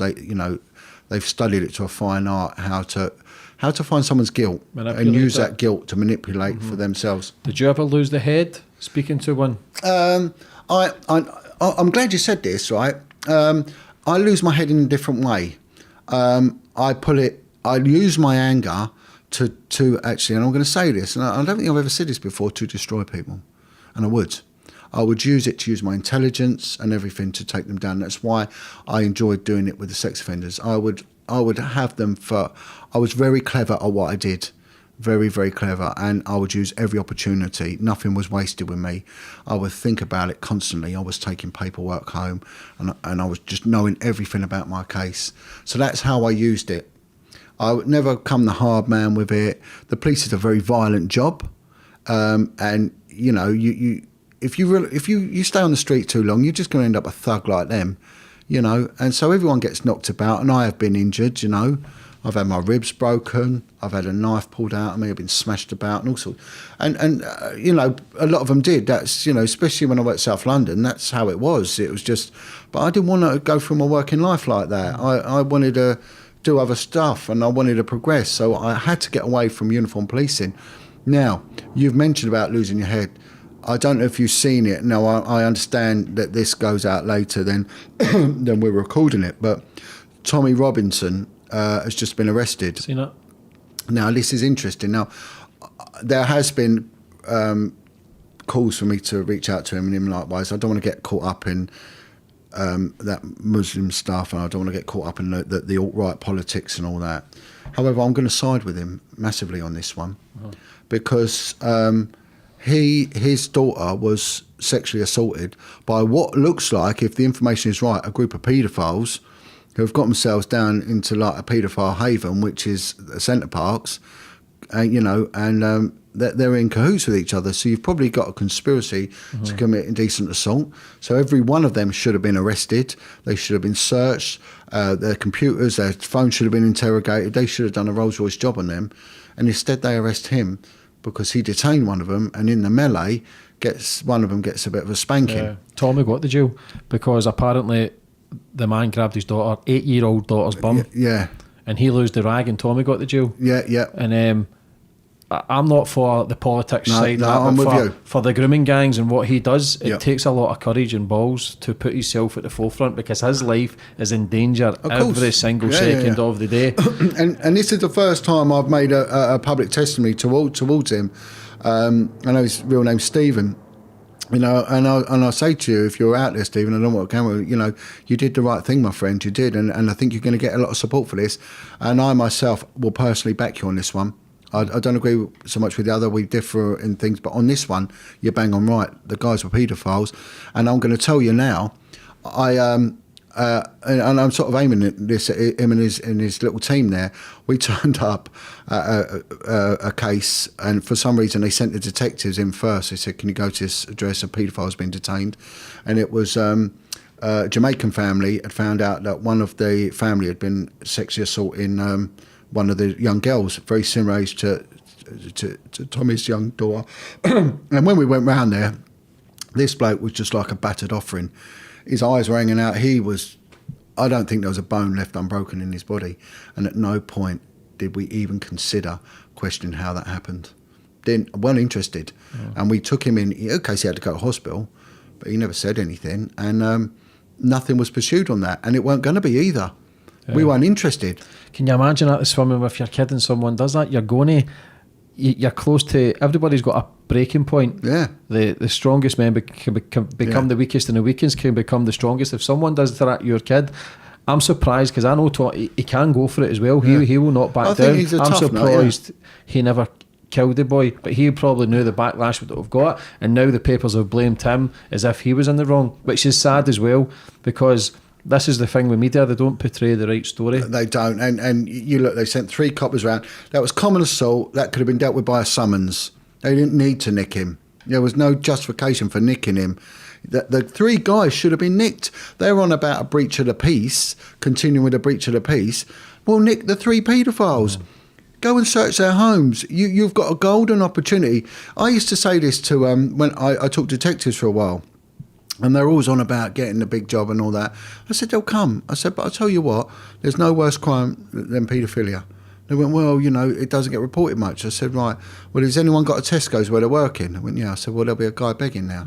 Get talking to him, because I bet you he's on heroin. And I bet you he's on heroin because someone's hurt him.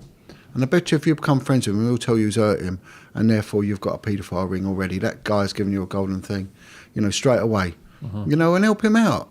How much funding is for trying to get grooming gangs to try and get paedophiles? Is there much funding behind that? Nothing? Absolutely. I mean, I can only go when I was in post. Why is that, John? Because they don't see it as importance, but I think there's... Is that because some of the high-profile police are involved as well? 100% in my opinion. 100% in my opinion. I mean, there is a good guy called Mike Veal, was the Chief Constable, Wiltshire Constabulary. He headed the investigation into Ted Heath. 34 children adults came forward on Ted Heath independently, saying the same thing. Ted Heath was a paedophile and worse. And allegations of Satanism as well with Ted Heath. So what is Satanism, John? Well, Satanism is the worship of a deity, and the abuse that goes with it is part of the ritual. So it's the antithesis of Christianity. So whatever we do as Christians, good Christians or whatever, they do the opposite too. So they will take Holy Communion, but the Holy Communion will be made out of feces, semen and menstrual blood.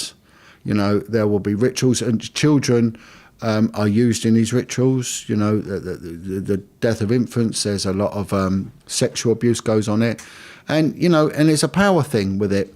There's a guy called Anton LaVey, who's dead now, is an American, and he set up the Church of Satan in America.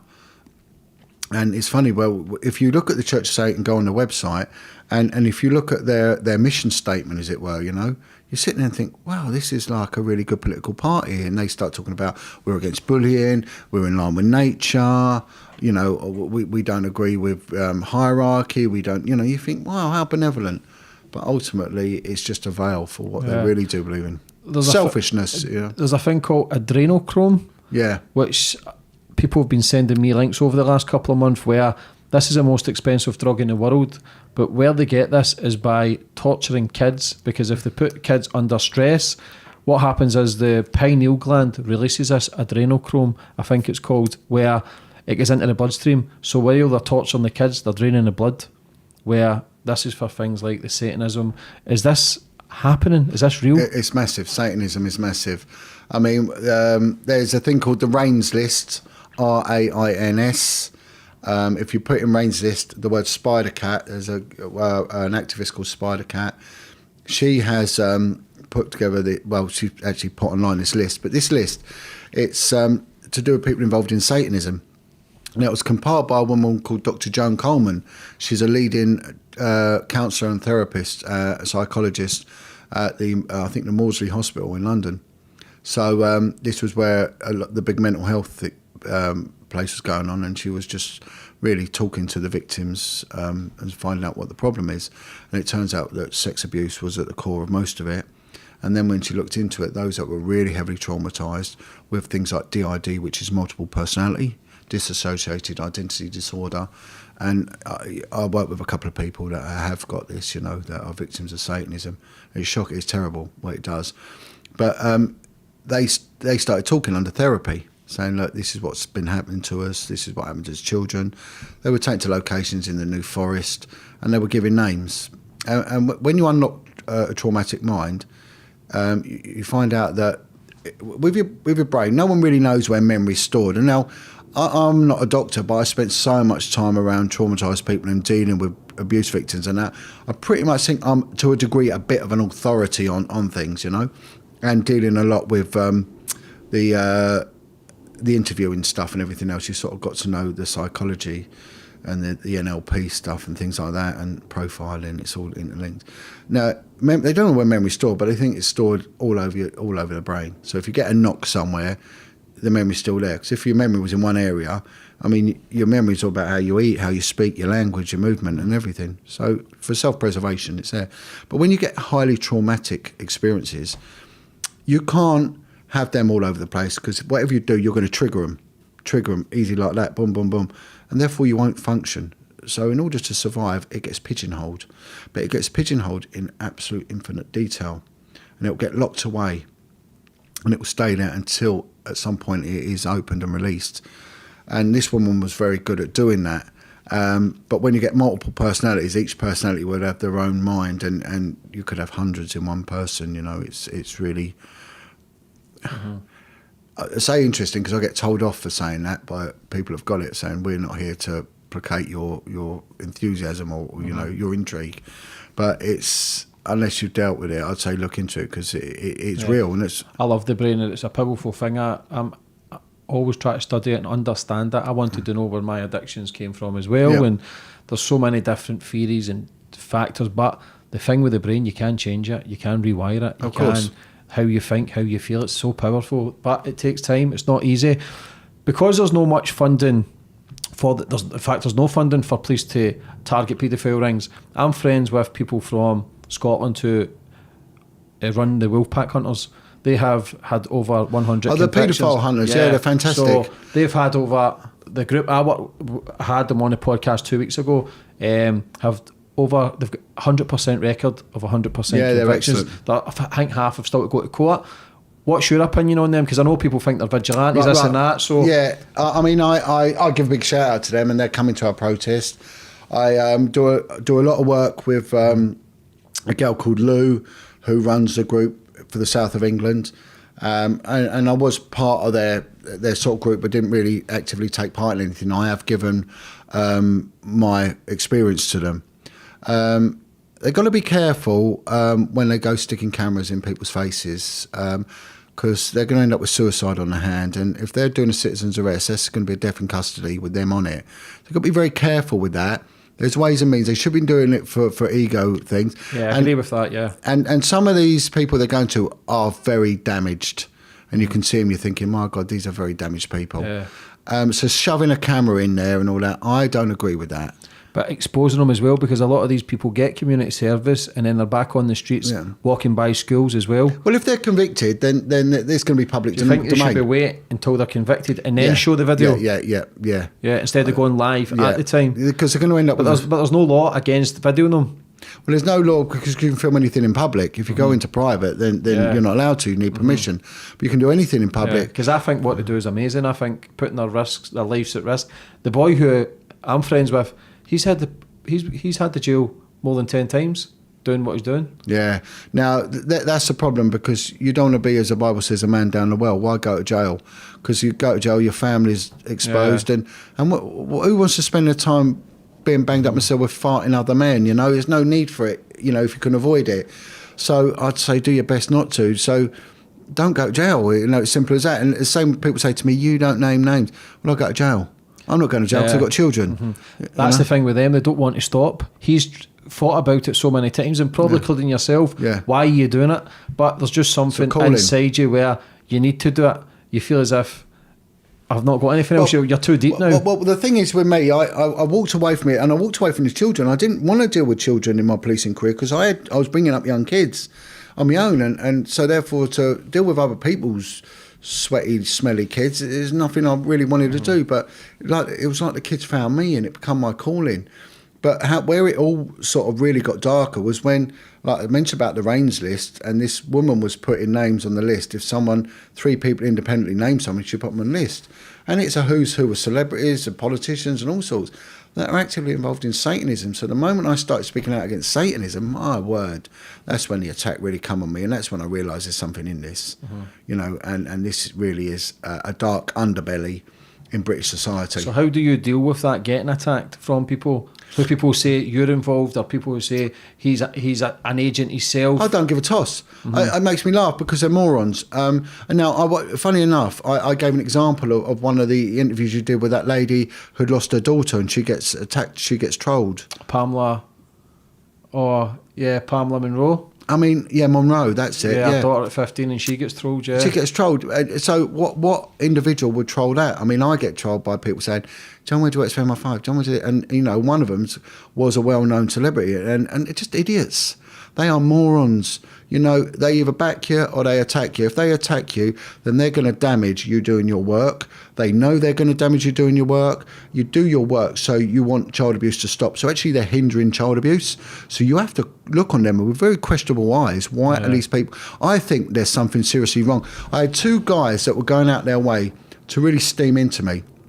It turns out one of them had been nicked for 2 rapes in the past, and the other one was investigated by the police for grooming a 15-year-old girl. So I thought, well, no wonder they don't like me. Yeah, because that says that the paedophile hunters, the people who troll them and say get them off the street, take them to prison, I believe either they're a paedophile themselves, they can't really they have kids where they can understand that, but there must be some sort of tendencies there where how can you not see that these guys are trying to do good?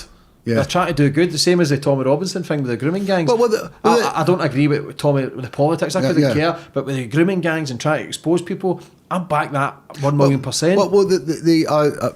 I went and did an interview with a group called the SAS, the Sikh Awareness Society, and these are a little cadre of hardcore Sikhs that have got child protection at their paramount. The Sikh community all dip in a tenner each, and they fund these guys. Don't get any Christian groups doing that. I mean, I've called out so many times, come on, let's have a little bit of funding so we can use our any person powers that are set out under Section 24 of the Police and Criminal Evidence Act, which allowed us to go and detain these people. You don't get anything from anyone, you know, it's shocking. But the Sikhs, what they do is they go to the police and they do everything respectfully, and they say, look, this child's in trouble, we want you to deal with this. They don't, so they deal with it. Not only do they deal with it, go and save the child, and they just steam in like the warriors they are. And I tell you, if I was to convert to a religion, I'd go there. I think they're fantastic. And then they not only that, if the kids caught up in drugs and heroin, they see it through to total detox. 100% care plan they've got. And this is what guys like Chris Lambriano were doing when he was doing stuff for the lay community. I got a lot of money for them. And they were doing at a budget of what the government charged, was seeing addiction right the way through to being Chris clean. Lambriani, shout out to Chris, what an amazing man. I love him. Chris was charged with murder with the craze, and then did his sentence, turned to Christ, and now in his 80s he's still helping people. But I think we'll touch on now, John, is the craze, because I know a lot of people glorify them, but over the last few weeks I've interviewed people with the craze.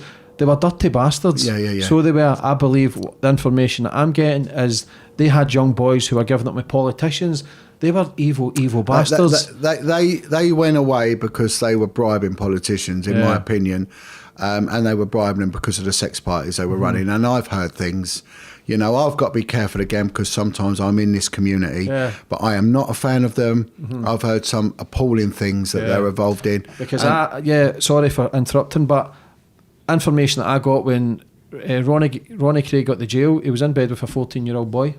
Yeah. So he was. And I didn't know this stuff just a few weeks ago when people were pointing out, and I was thinking they're just haters. But the more information I've been getting, it's becoming clear that they were. And Reggie Cray was involved with boys as well. Yeah. You know, and young kids, runaway kids. There's a fantastic interview, and I'm trying to find it because I can't remember who actually they were interviewed. And it was an old East End guy, and he sat in a pub, and he said, I was in here having a drink one day, and Ronnie Cray was there and Reggie Cray was there, and a young boy come in, young kid. He said he was young and he was cold and he was wet, and he went over and Ronnie put him on his knee, and this bloke said, I'd heard the rumours. So again, it was an open, you know, and he said, Ronnie said to him, go upstairs and have a shower, I'll be up in a minute. And this guy turned around and said, he said, I pulled out a gun and said, if you go up with that kid, I'll do you here. And he said, Ronnie just laughed and went, I was only joking. He said, I knew what was going on.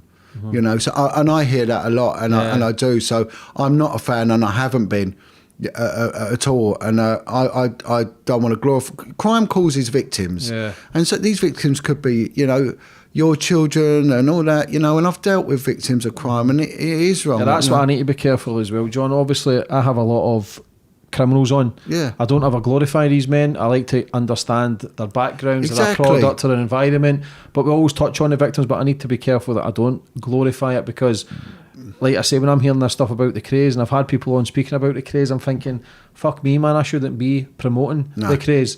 The information, it might not be 100% accurate, but if a lot of people are shouting it, then something must be right, John. That seems to be the way it goes. There is a lot of people shouting stuff. Yeah. And someone said something interesting to me about the first film that was made about them. And you've got Stephen Burkoff is playing one of the Richardson brothers, and he's shouting about the craze. And he's got a newspaper.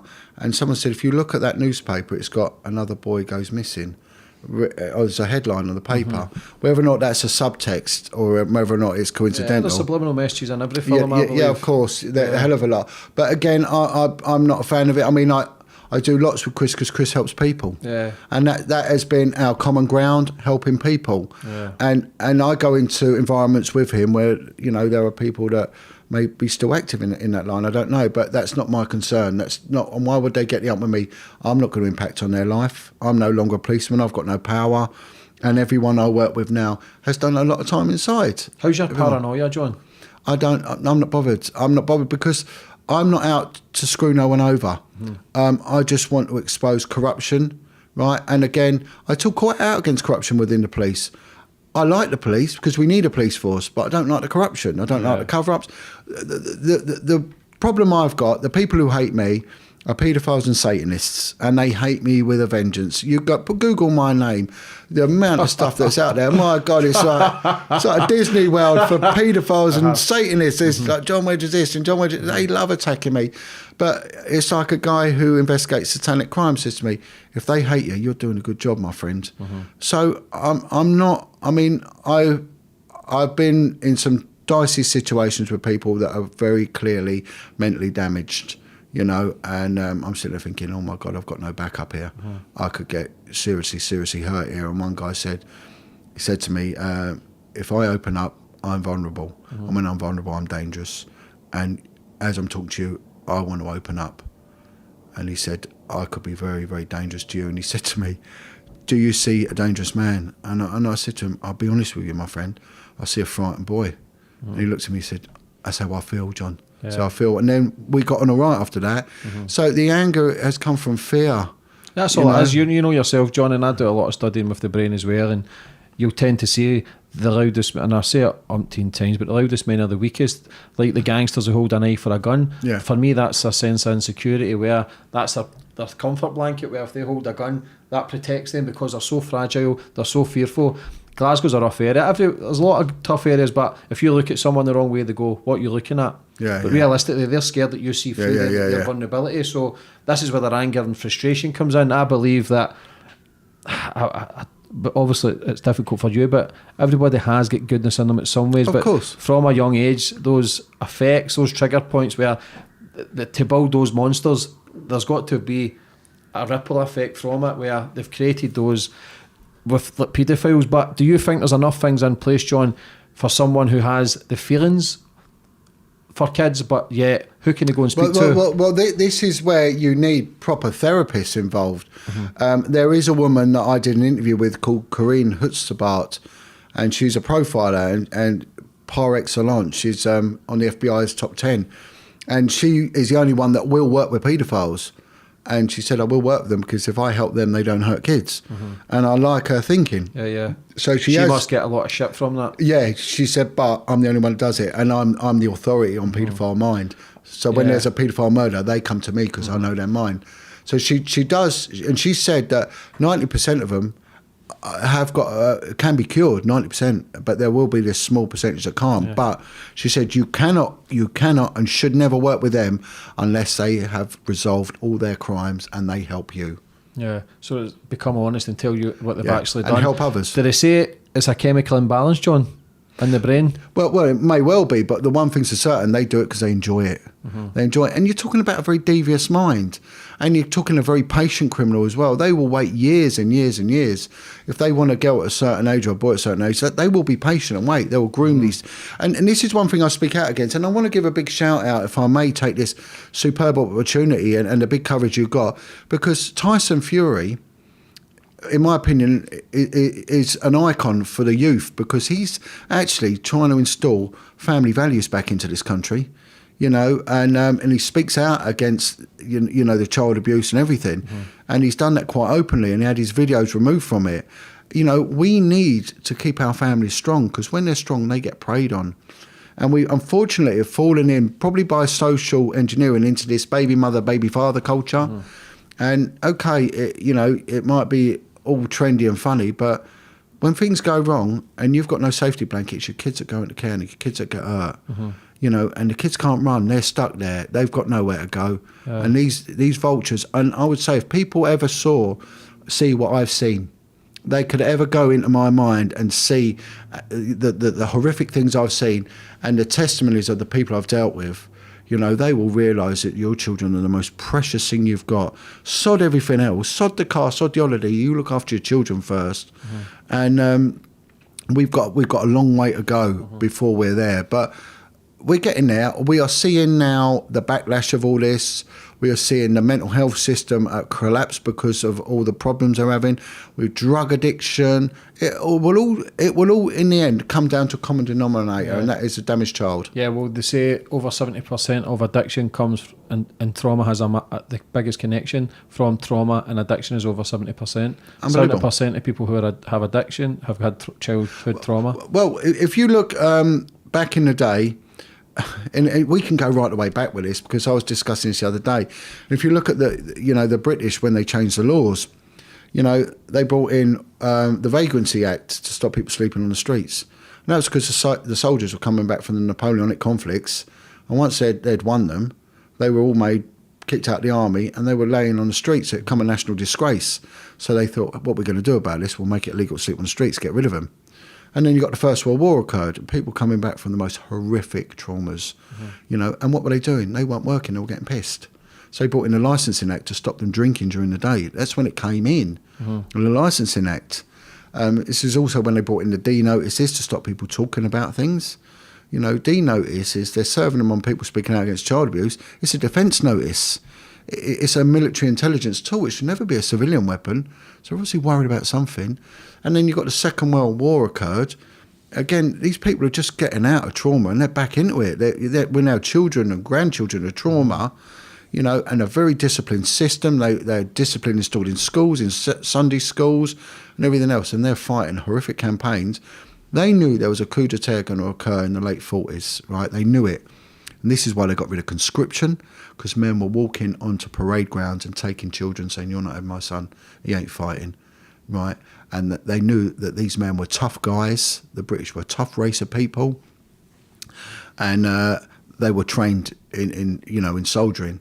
So that's when they built all these council houses. All these council estates went up in the 50s.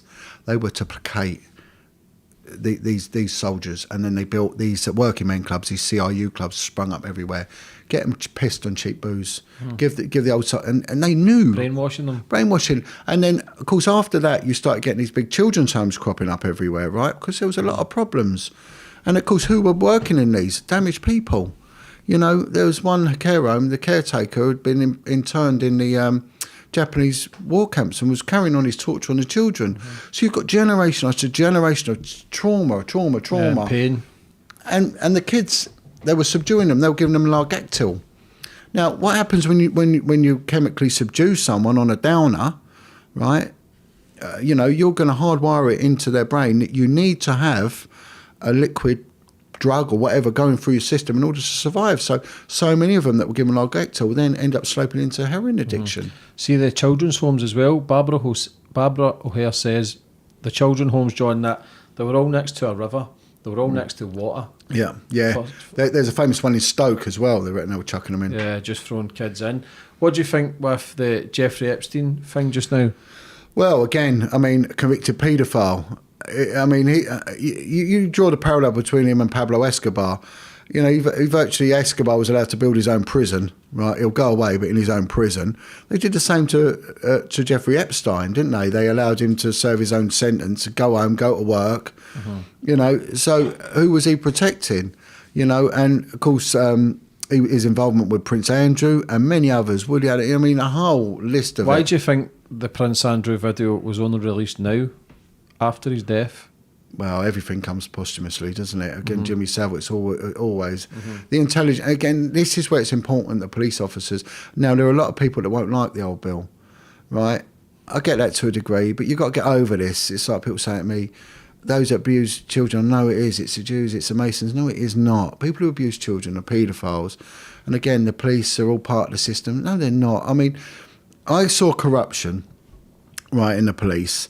I saw stupidity low down. I saw people getting slapped about. Back in the day, everyone got a bit of a spanking, and that's just how it was. In the CID, it was a bit more thought out, you know, and stuff went missing sometimes, you know, and that's up to them if they want to do that, you know. But then when I encountered the cover-up of this child abuse, that was just like so wrong. But the point linking into Epstein was that the police had known about it. Now, we're talking about America. We're talking about the British military intelligence. They're the best in the world. You know, they'd allowed Ted Heath to get away with what he was doing. They'd allowed Leon Britton to get away with what he's doing. We're only seeing that revisited over there in Pedo Island with Epstein and all the others, you know, and it would have all been recorded, it would have all been documented.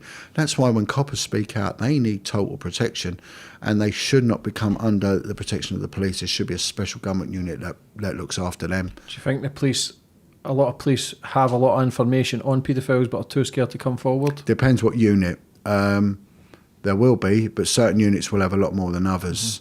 And you know, again, you've got two strands. You've got those, for me it was a moral duty, it was wrong, there's no way this is happening. And I was prepared to take that bold step and stand up against this machine. And, you know, it had teeth and it hurt me, and I suffered greatly, and I did. And if I can go in, allude to some of the things they did to me in order to silence me, I gladly will. But there are other coppers that don't know anything. The uniformed coppers on the whole don't know anything. So to point the finger at uniform copper and say they cover up, no, they don't. You know, child abuse units, yes, you're getting near to it. And then we've taken specialist units, like Scotland Yard units and special branch, 100% they were covering it up. And that has just been proven in the recent government inquiries. Pedo Island, John, what you were saying there from the Epstein scandal, what is Pedo Island? Well, it's his private island, isn't it, where it was all going on. But islands crop up all the time. I mean, we had Hope de la Garenne in Jersey. Again, you're saying about this Ashton Hall. Hope de la Garenne was exactly the same in Jersey, and that's surrounded by water. And if you chuck a body of a child into a rocky sea, it doesn't get trawl. You can't trawl rocky sea. You've got to go out. So if kids are chucked in by the rocks, they're never going to be found, you know, unless there's a diver going there or something, they might find them. And then you've got marine wildlife that will soon eat it up. So water's always a good way. And water destroys DNA. So once a body's chucked in the water, any DNA in that is just ruined. It's just destroyed, and it's very difficult to determine cause of death once a body has been underwater for a while, unless there is a bullet hole or something like that. You know, so water will always be a place of choice, and if it's fast flowing, it's unlikely to have divers going in there. Why do you think Jill Dando was murdered? I think she knew what was going on, and I think there was. I think she had information on the famous singing celebrity. Myself, or I'm not going to say anything, but I think she knew, and I think many others. I think Whitney Houston knew what was going on. I think they say Jill Dando was friends with one of the singers. Yeah, profile singers. Yeah, of course. But I heard that she was going to release a documentary unveiling a lot of big names. Yeah, of course. No doubt. I mean, when I first started, I was taken to a police building in South London, and it was called the FIB, the Force Intelligence Bureau. And there was a guy there who said, look, there's the Police National Computer, the PNC, and there's another one. And he said, look, I'll type it up. And he actually typed in the Cray Twins details and come up with all their offences, right, you know, what were on there. And he typed in a famous singer, who might or might not know Jill Dando, who's actually got a different name, come up with his convictions, and they were for indecency. And there was there's a woman who's an actress, who, again, I can't say it. She's always on the telly, always ever so pretty, very old, very pretty, very glamorous, very British. And she's got convictions, you know, for sexual offences. Always on the telly. Eh? On kids? No, but it's to do with prostitution, you know. And you sit there and they're like, you know, the epitome of decent Britishness, and she's a prostitute, you know, a street prostitute, and got convictions for it. And it's seen, so the intelligence is incredible. What the police know is absolutely phenomenal. So why can't they use it? Because I know the press have written lots of shit about me.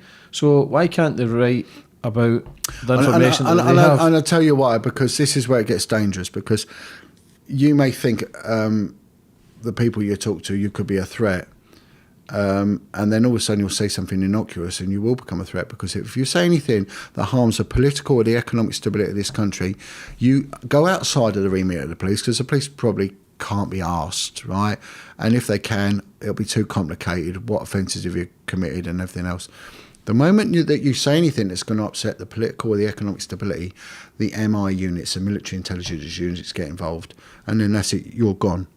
So when you get people like whistleblowers like Melanie Shaw, who was talking out about Prince Andrew, she ended up being banged up. There's a woman called Carol Woods who's been banged up, and they end up in mental institutions, or they end up in car crashes, or the police's famous one was car crashes, and there was quite a few people that had involvement with Diana, intimate involvement with Diana, and one copper in particular, and he had a bizarre car crash. I know of one woman that was picked up one night for drink driving, and she'd crashed into somewhere. The police went to her, and the copper, he was perturbed by her because she called him Gov. And the moment she said Gov, yeah, they've done time, And thinking, anyway, her name checks out, she's not known, but it's like something's not right. He recognises her face, takes her to the police station, takes her fingerprints, and goes up to Scotland Yard where they'd have an expert there on call that would go through the fingerprints. But she was on the way to Brixton. So he went down to Brixton police station, and back then every local area used to have an index of all your criminals, Everyone was nicked, they take the photo and they put it in a card. Women were in like women were in, I think they were in like a different colour box. The men, there was loads of men, and there would be a red one, that would be the paedophiles, And you'd look at the paedos, you saw straight away what they were, but there weren't many women, so he thought, I'm going to give it a check. Pulls out his card, and it's her, but a different name. So goes back to the police station, name checks her, goes to the cell, calls out this name on the card, and she's like, I'm in trouble, you've got to help. And within minutes, Special Branch turned up and whisked her away. And I said, who was she? She said, well, she exposed a politician that was involved with sex, prostitutes, drugs. Quite a well-known politician who went on to write books. And it turned out that this politician had put on a contract for her life, and she was in risk for her life for coming back to London. But Special Branch knew about this, and this guy is still seen as, an authority on certain things. But, the bloke's put out a contract. Why is he not inside for conspiracy to murder? But that is when, if you end up going into that remit and saying things that are going to politically unstable this country, that's why politicians, Ted Heath brought the UK into Europe. Did he do so because he liked Europe, or did he do so because there was pictures of him? Again, Leon Britton had involvement with Northern Ireland. A lot of blackmail then. Massive amounts. And I spoke to two guys that were abused in a care home, and the IRA were behind the abuse. I've heard that a few times now, that the IRA behind child abuse as well. So when we're going about gangsters involved, there's also the IRA involved. So everyone's involved. It's big business. Drugs you can use a million times. Drugs you can use once, child you can use a million times. And a child, you can always coerce with a child. Years ago, it was, back in the 40s, if someone had an affair, it was, people committed suicide if they were caught over the side, but now, what does it matter? Not a problem. But then it became homosexuality.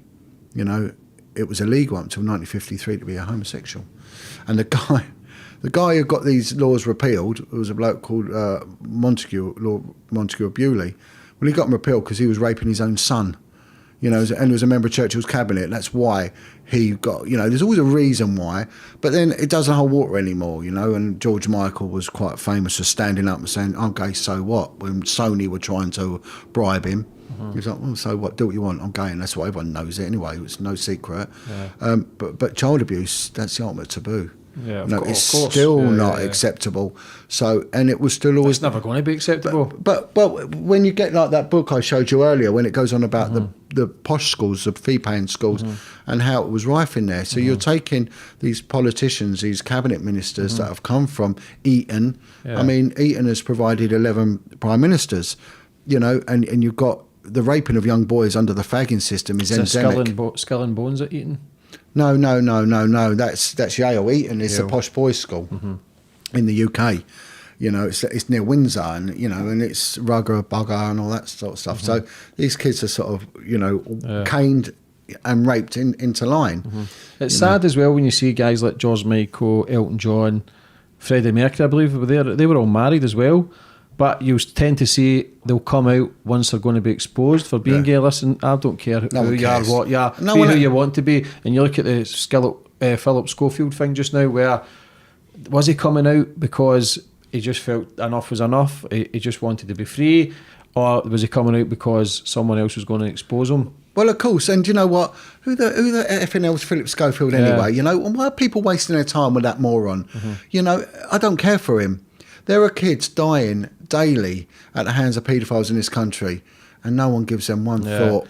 You know? I don't think they were hailing him a hero. There's nowhere near a hero because he ain't fought in World War II. He ain't got a cure for cancer. This man was cheating on his wife for 27 years. This man was, allegedly cheating on his wife for 27 years. Not the fact that he was lying to her for 27 years. He knew that he was gay before he married her. So he was tagging this woman along. And you speak out about this, people call you a homophobe, this or that. You can have an opinion just because he's gay. Doesn't give him a free pass that you can't have an opinion on it. So, be who you want to be, but as long as you're not hurting anyone. It's quite bizarre, James, because I get I get trolled a lot and all that, and I don't give it a thought anymore. And I go on the street and people come up to me and they hug me and say, "Keep going, John, keep going," because they're victims and they want help, and I'm there for them. You know, I'm not there for the trolls and but I get quite a big following from lesbians, and it's funny because when I worked with the street prostitutes in the police, a lot of them were lesbians, and I said, "Well, what is it? You're messing around with blokes, but you're a lesbian, but men hurt us." So there was this deep trauma which spurred this. You know, again, it's very controversial, but the ones I speak to that went into this lifestyle choice, as it were, whatever, right? I've not got a problem. I'm cool with that. And one of them helped me out massively when I went into Parliament. She came and supported me when I went before the Home Office. God bless her. God bless you, Vanessa, if you're watching. Well done. But then I get Christians behind me because I speak out against Satanism and abuse, and of course I want the families to stick together. But of course then these two groups don't really mix. So if we have a get together or something, I always usually say, you know, come, we'll go and have a drink, and then these arguments. And I had to one day intervene, and I said, you know, you've got to stop this. You know, I don't want this.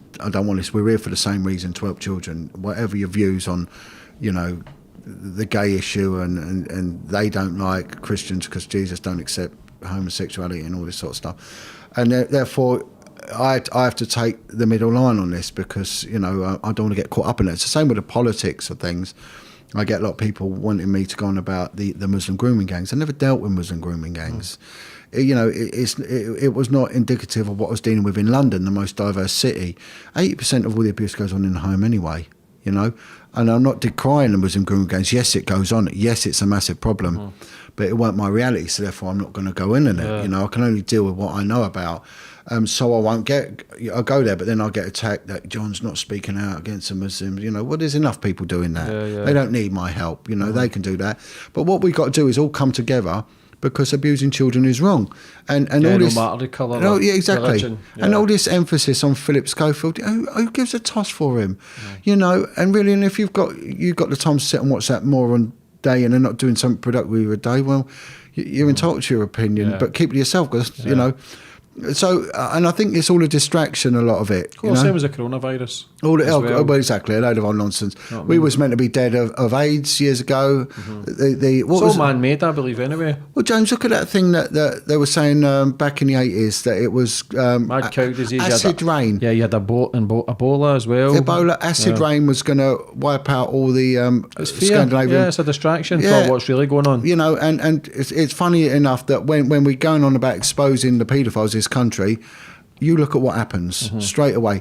And I said this to Sean Atwood, and I said, Sean, the UK has got a golden opportunity here, and that first off, it was Jimmy Savile. Secondly, it was Prince Andrew.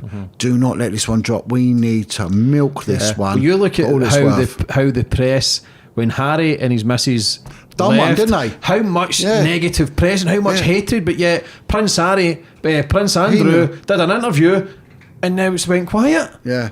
To basically saying he went to Epstein's house after being convicted a paedophile to say I was only going to break up with my friendship with him, but he stayed fucking over a week or 4 days, whatever it was, in his house.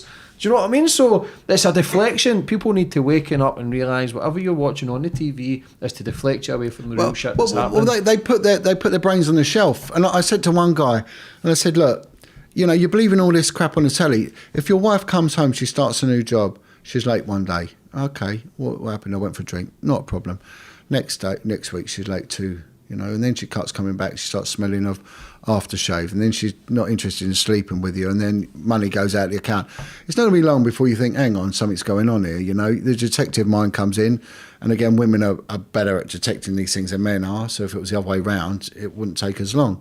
So that natural curiosity and something smells and something's rotten here.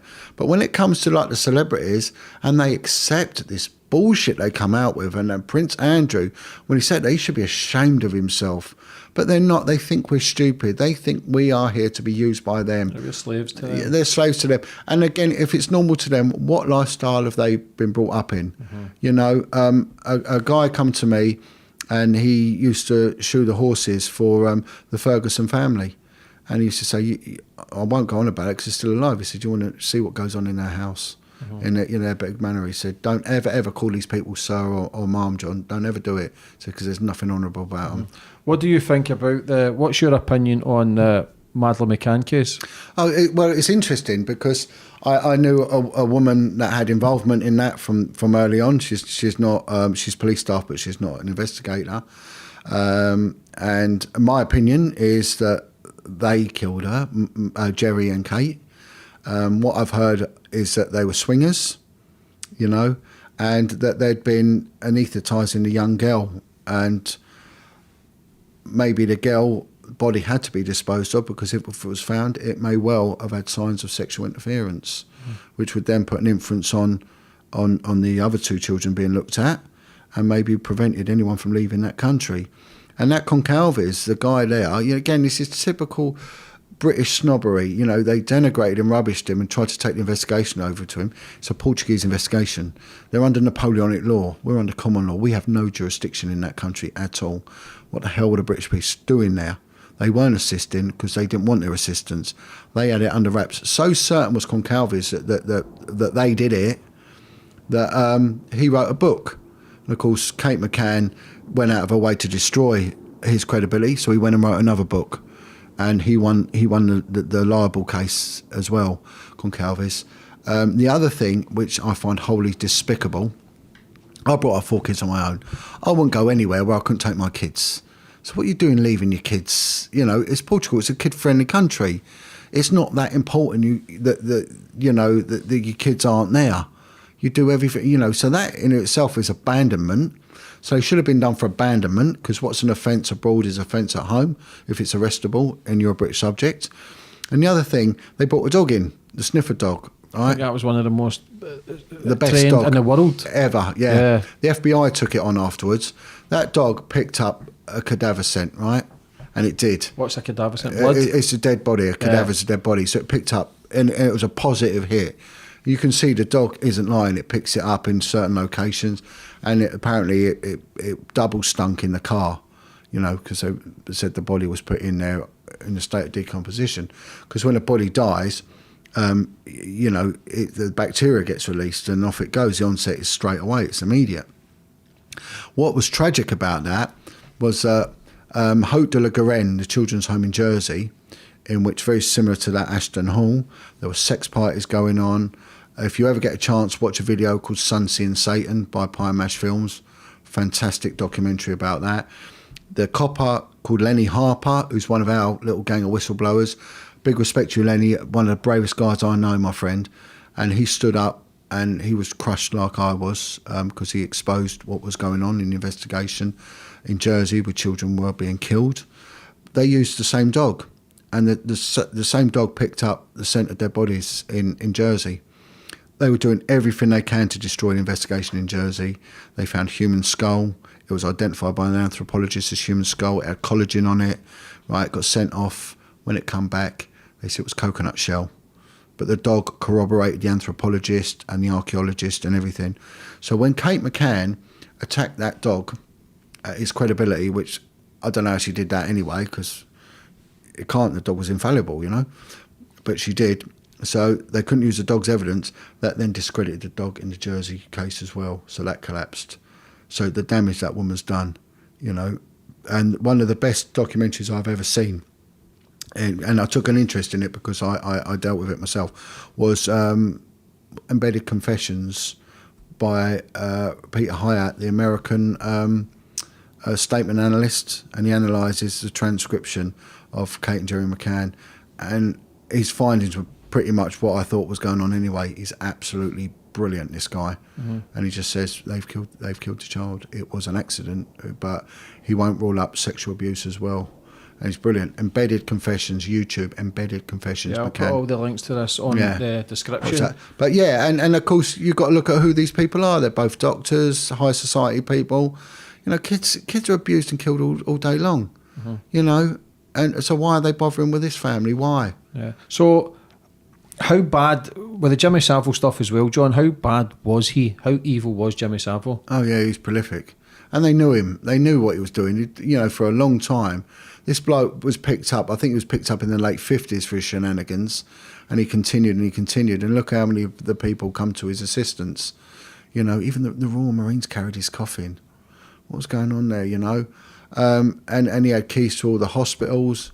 My son, I nearly lost one of my boys a couple of years ago in a horrific accident, and he's paralysed now, unfortunately. And he was in Stoke Mandeville Hospital. He was in intensive care one place. And they moved him to the spinal injuries unit, and I used to laugh when I go down there because it was a Jimmy Savile hospital. He set it up, and there's nothing to do with Jimmy Savile in there at all. And I said to the nurse, I said, "Where's all the Jimmy Savile stuff?" She said, "We were told overnight everything's to come down and nothing's to go up there." But I spoke to one victim who come to me, and she was in a kids' hospital, and Jimmy Savile came in, and one of the nurses came in before and said, "Just make out everyone's asleep, make out you're all asleep," just because they knew what he was doing, you see. And she said he came in with a nurse, and he started like French kissing this girl, and then he sexually assaulted her, right? While the nurse just turned her back. Said the nurse just turned her back and looked the other way. So it's not just him, it's the facilitators. I'd hang a lot of them. You know, in order for them to work, who drove him about? Yeah, the security guards, the drivers. Well, he killed himself, didn't he? Jimmy Savile's security guard killed himself. Because of probably the information that he had. He was procuring boys, and he was supplying them. A good book to read is Playland by Anthony Daly, and it opens out so much what was going on with the rent boys in London, and that sort of ties in with because it says it had ties with a morgue as well, where he was going in, he's and a necrophiliac. Apparently had sex activities with dead bodies. Yeah. Is that what that word? What's that word? Necrophilia. Is that what that means? Yeah. Necrophile is sexually attracted to dead bodies. Is that true then? Yeah. And he had the keys to, I think, to Leeds Royal Infirmary, the mortuary there. You know, I mean, the bloke was, but he weren't acting alone. He wasn't acting. I mean, he was friends with Frank Bruno. He was friends with Peter Sutcliffe. I mean, he got in with everyone. This guy, you know. And I don't know. I just don't trust any of it no more. You know. Yeah, he had photos with a lot of people, but not necessarily. Nobody would have really knew then, because they're thinking he could have a lot of opportunities for me to open doors, but yet not realising. Peter Sutcliffe is a strange one because. Is that the mass murderer? Yeah, the Yorkshire Ripper. Yeah. And he says something really strange because he goes on about the last murder, because he was just murdering prostitutes. And I actually knew one of his victims who got away. And he allegedly murdered one girl who was totally out of the profile, wasn't a prostitute, was a young girl. And when they interviewed him, he was saying something like, "I didn't want to kill her, but my master was telling me to kill." And they always said it was God telling him, but he never identified it as God. He said, "My master was telling me." I looked up, and my master was telling me to kill. And he whacked her head in with a hammer. And there was rumours that was Savile, was telling him to kill. And the body was found in Roundhay Park near to Savile's residence. Because you said as well, when the kids at children's homes were also getting threatened, a young boy you spoke to was getting threatened to have rape the other girl. at the children's home, and he blamed himself. Yeah, they would make the children see. This is a conspiracy of silence. So they'd get the kids to have sex with whoever, get a boy to then rape their abuser, and then say you're a rapist. They get that. Then there's one guy, him and his brother were identical twins, and they were made to rape each other. You know, identical twins. I knew it the same with a boy and a girl. Were made to do this, young boy and a girl. One lad was told to rape other girls, and if he didn't, his sister would be raped. And these were all by members of the children's homes. You know, these are all by managers of the children's homes. So again, who facilitates this? Where are the security teams, the night watchmen? Where are the doctors that then have to deal with these children? Because, you know, you're talking long-term injuries here. I mean, one guy I spoke to the other day, he said, look, I want to do an interview and I want to tell people what's happened to me. He can't keep a job down, and he has to take 2 pairs of trousers and underpants because he shits himself, he defecates himself because of the sexual abuse he endured. So his colon and his anus are ripped apart. And what people don't know is the vagina is different to the anus. And I don't mean to be technical, but people need to understand something. The vagina is like a ball of muscle that contracts, and it's designed to take, expansion. A baby goes in and out, yeah. Now, anus isn't. An anus actually is a chain. It's links of muscles that link around into a ring. It's called a sphincter, and they link like that. And when you rupture that, them links break. They don't go back. It's not like the wall that contracts. They don't go back. So when you're taking 3-year-old boys, which went on a lot, and a grown man's erect penis is going in there, and probably not without force either, you're going to rupture that little kid. There are men that not only defecate themselves but have got spinal injuries where the lower portion of their the coccyx spine has been broken and snapped. Women, so many women can't have children because their wombs are misaligned. So you've got a little girl's genitalia has been totally misaligned, you know, and the damage. So this wouldn't be without its consequence of injury. You're going to get a lot of bleeding, a lot of rupturing, a lot of scarring, a lot of stitching up. Doctors would have had to have been used. These would have gone to matrons. There would have been sexually transmitted diseases, and there were.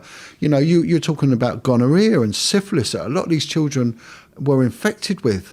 You know, and now you're catching things like contagious tuberculosis, hepatitis C, and AIDS that the kids are getting. This is the reality that we need to drive home to people when they say, oh, it's abuse, it's abuse. When you take people like Lord Janner, numerous, scores, dozens of victims. We'll never know how many victims. And he's being protected because his son's a well-known barrister. We talk Leon Britton, protected because they were cabinet ministers, and Ted Heath.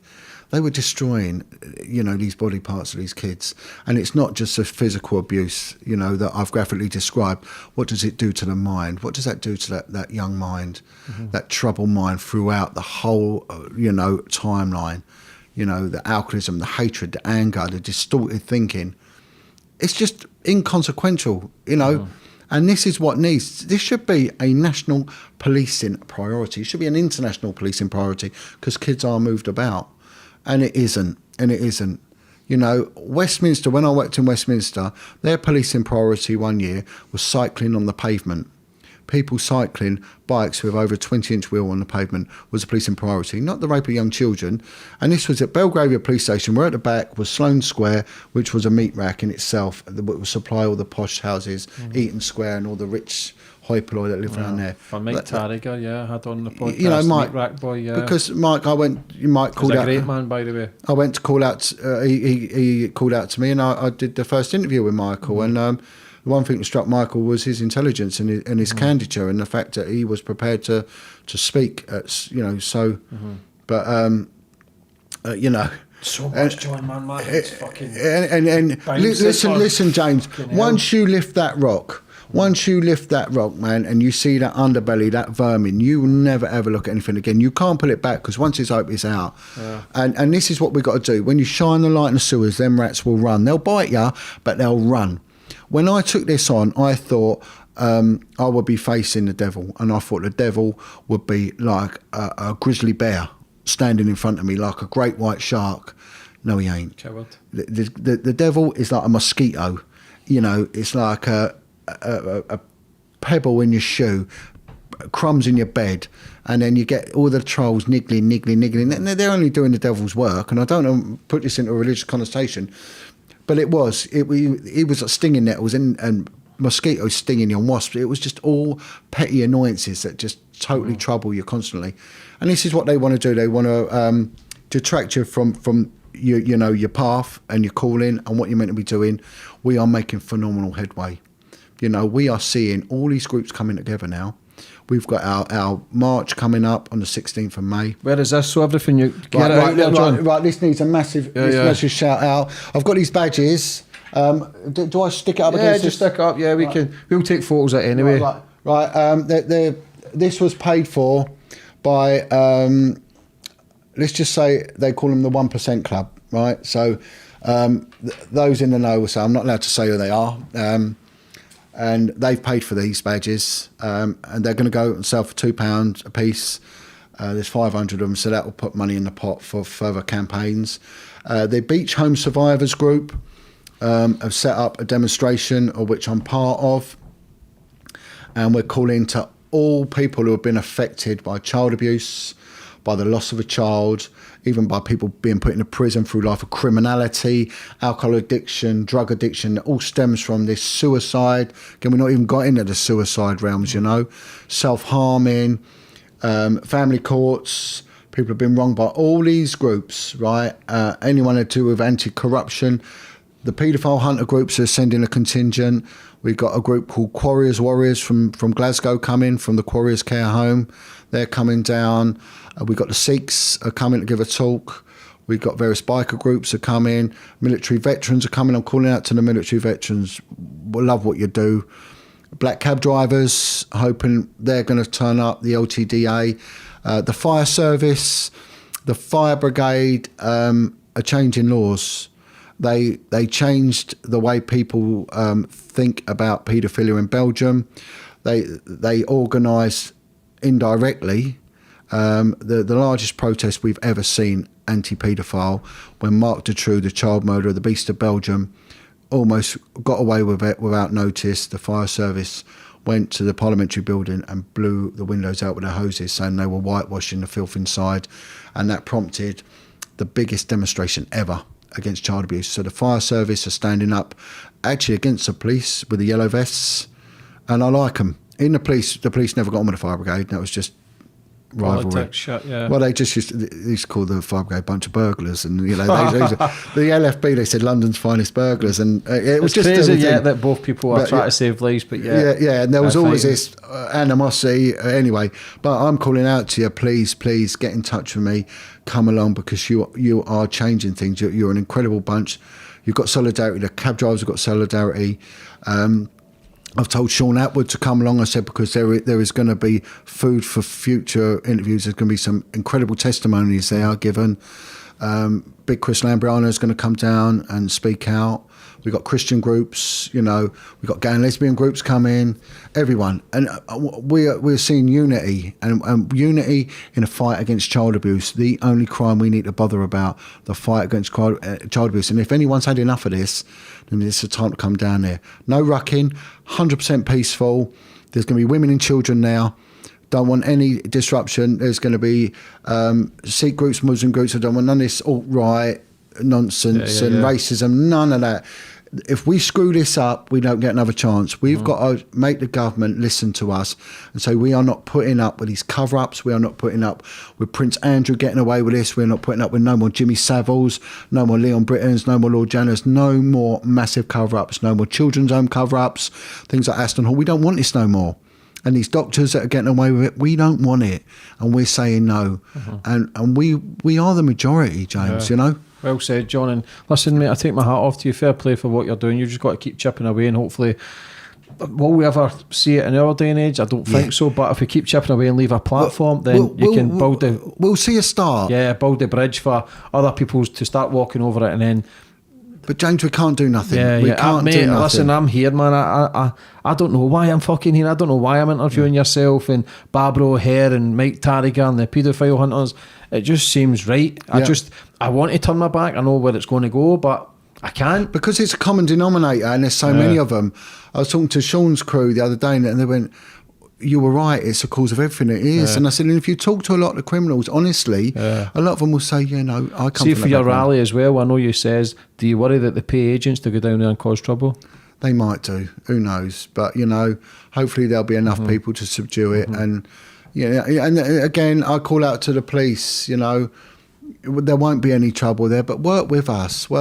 But who knows? Who knows what's behind? I don't know what's going to happen to me. Yeah. I don't know if the intelligence agencies have got the up with me. I don't know. But the one thing I do know is that people want me to keep speaking out. They want me to do what you do and put their testimonies out, because the devil wants our silence, and we ain't going to give him our silence. Quite right. Before we finish up, John, listen, it's been an absolute pleasure to hear your story, brother. Yeah. We'll get a part 2 going in the future. Yeah, brilliant. But for anybody that's maybe been abused or in the struggle, it's too scared to come forward, what information would you have for them? Yeah, what I'd say is the shame and the guilt is not yours to hold. It isn't. You did nothing, right? They did this to you. You've got nothing to be ashamed of. If you want to put your testimony out, I will always facilitate that. There is help out there. I am at the point of collating a proper help list, of independent groups that are out there. But what I say is just have faith, because we are changing things. And those that are feeling suicidal and all that, and I just say, just please hang on in there. Turn up at the rallies, talk with other survivors. This is a massive thing. When survivors meet other survivors, it really makes a difference. You're not alone. You're not alone. I thought I was alone in speaking out, and I realised I wasn't. And there were dark times for me. I can tell you, there were times when I thought I was going to lose it all, and I nearly lost, one of my kids through this. Try and discredit you, John, when you speak all out? the time, constantly. I can't get proper paid employment because the police refused my vetting. They said there was unresolved discipline issues with him. There weren't. I'm suing the police. I'm taking them on regarding the campaign of bullying, and they do everything. And of course, you get the trolling nonsense and all that. I get accused of working for MI5. I'll work for MI5. I'll have their wage. I'll have 40 grand a year and their pension. Yeah, bring it on. Where can people get a hold of you, John? Right, I'm on Facebook. You can message me through Facebook, Jon Wedger. I've got the Jon Wedger Foundation, Jon Wedger, WEDGER Foundation @gmail.com. Do it through there, and then we can work out phone dialogue if necessary. Boost my work, push it out there. Let's get it up in the millions. Let's send it across the globe. Let's all get together and let's just say no more. We don't want this no more. This is wrong. This is just so evil. It has to stop. There's no justification, and we can put an end to it, but we just need to all be brave.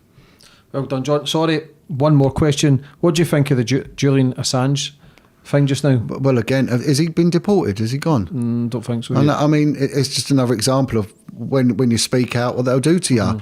And then of course they put him. The worst thing you can do to someone is put them in solitary confinement. Yeah. And I tell you one thing, through my work in the prisons, I met a guy that was banged up with Abdul El Megrahi, the Lockerbie bomber. Yeah. I think it was either in Stockton or it was in Berlin. He was in Berlin. He was in a special ward. He was in a special. My mate got to meet him through the mosque. And he said, I said, did he get a hard time? He said, everyone knew he never bummed. Yeah. And he said he was working, he said he was doing for the intelligence services like I do for you. He was giving them information. He was working for the British government. He had his own hall where it was like the size of this. It wasn't a cell. It was he had his own wing. But a lot of people believed, he didn't do it. And this is the other one. There was a very brave whistleblower. There was a case in Scotland, the Holly Greig case. Did you ever know about the Down syndrome girl who implicated? Was that from Aberdeen? Yeah. Some people keep telling me Holly to Greig. look into that. The whistleblower was a guy called Robert Green. Killed him? Yeah, he died in the end. Yeah. But they banged him up. And he got looked after in there, and he become a good friend of mine. And he turned around and I said, how'd you get on the Scottish system? They hate the English in there. And he went, a very good guy called Paul Ferris made sure I never got hurt. And I thought, well, that was quite a nice thing, Yeah, Paul's a good friend of mine. That he protected, someone stand up for the kids. So definitely. It shows, we can all work together, Yeah. John, listen, peace, it's been an absolute pleasure. Cheers, I wish James, you all the best for the future. Stay safe, and anything I can help with, just let me know. Yeah, we'll come back. Thank you.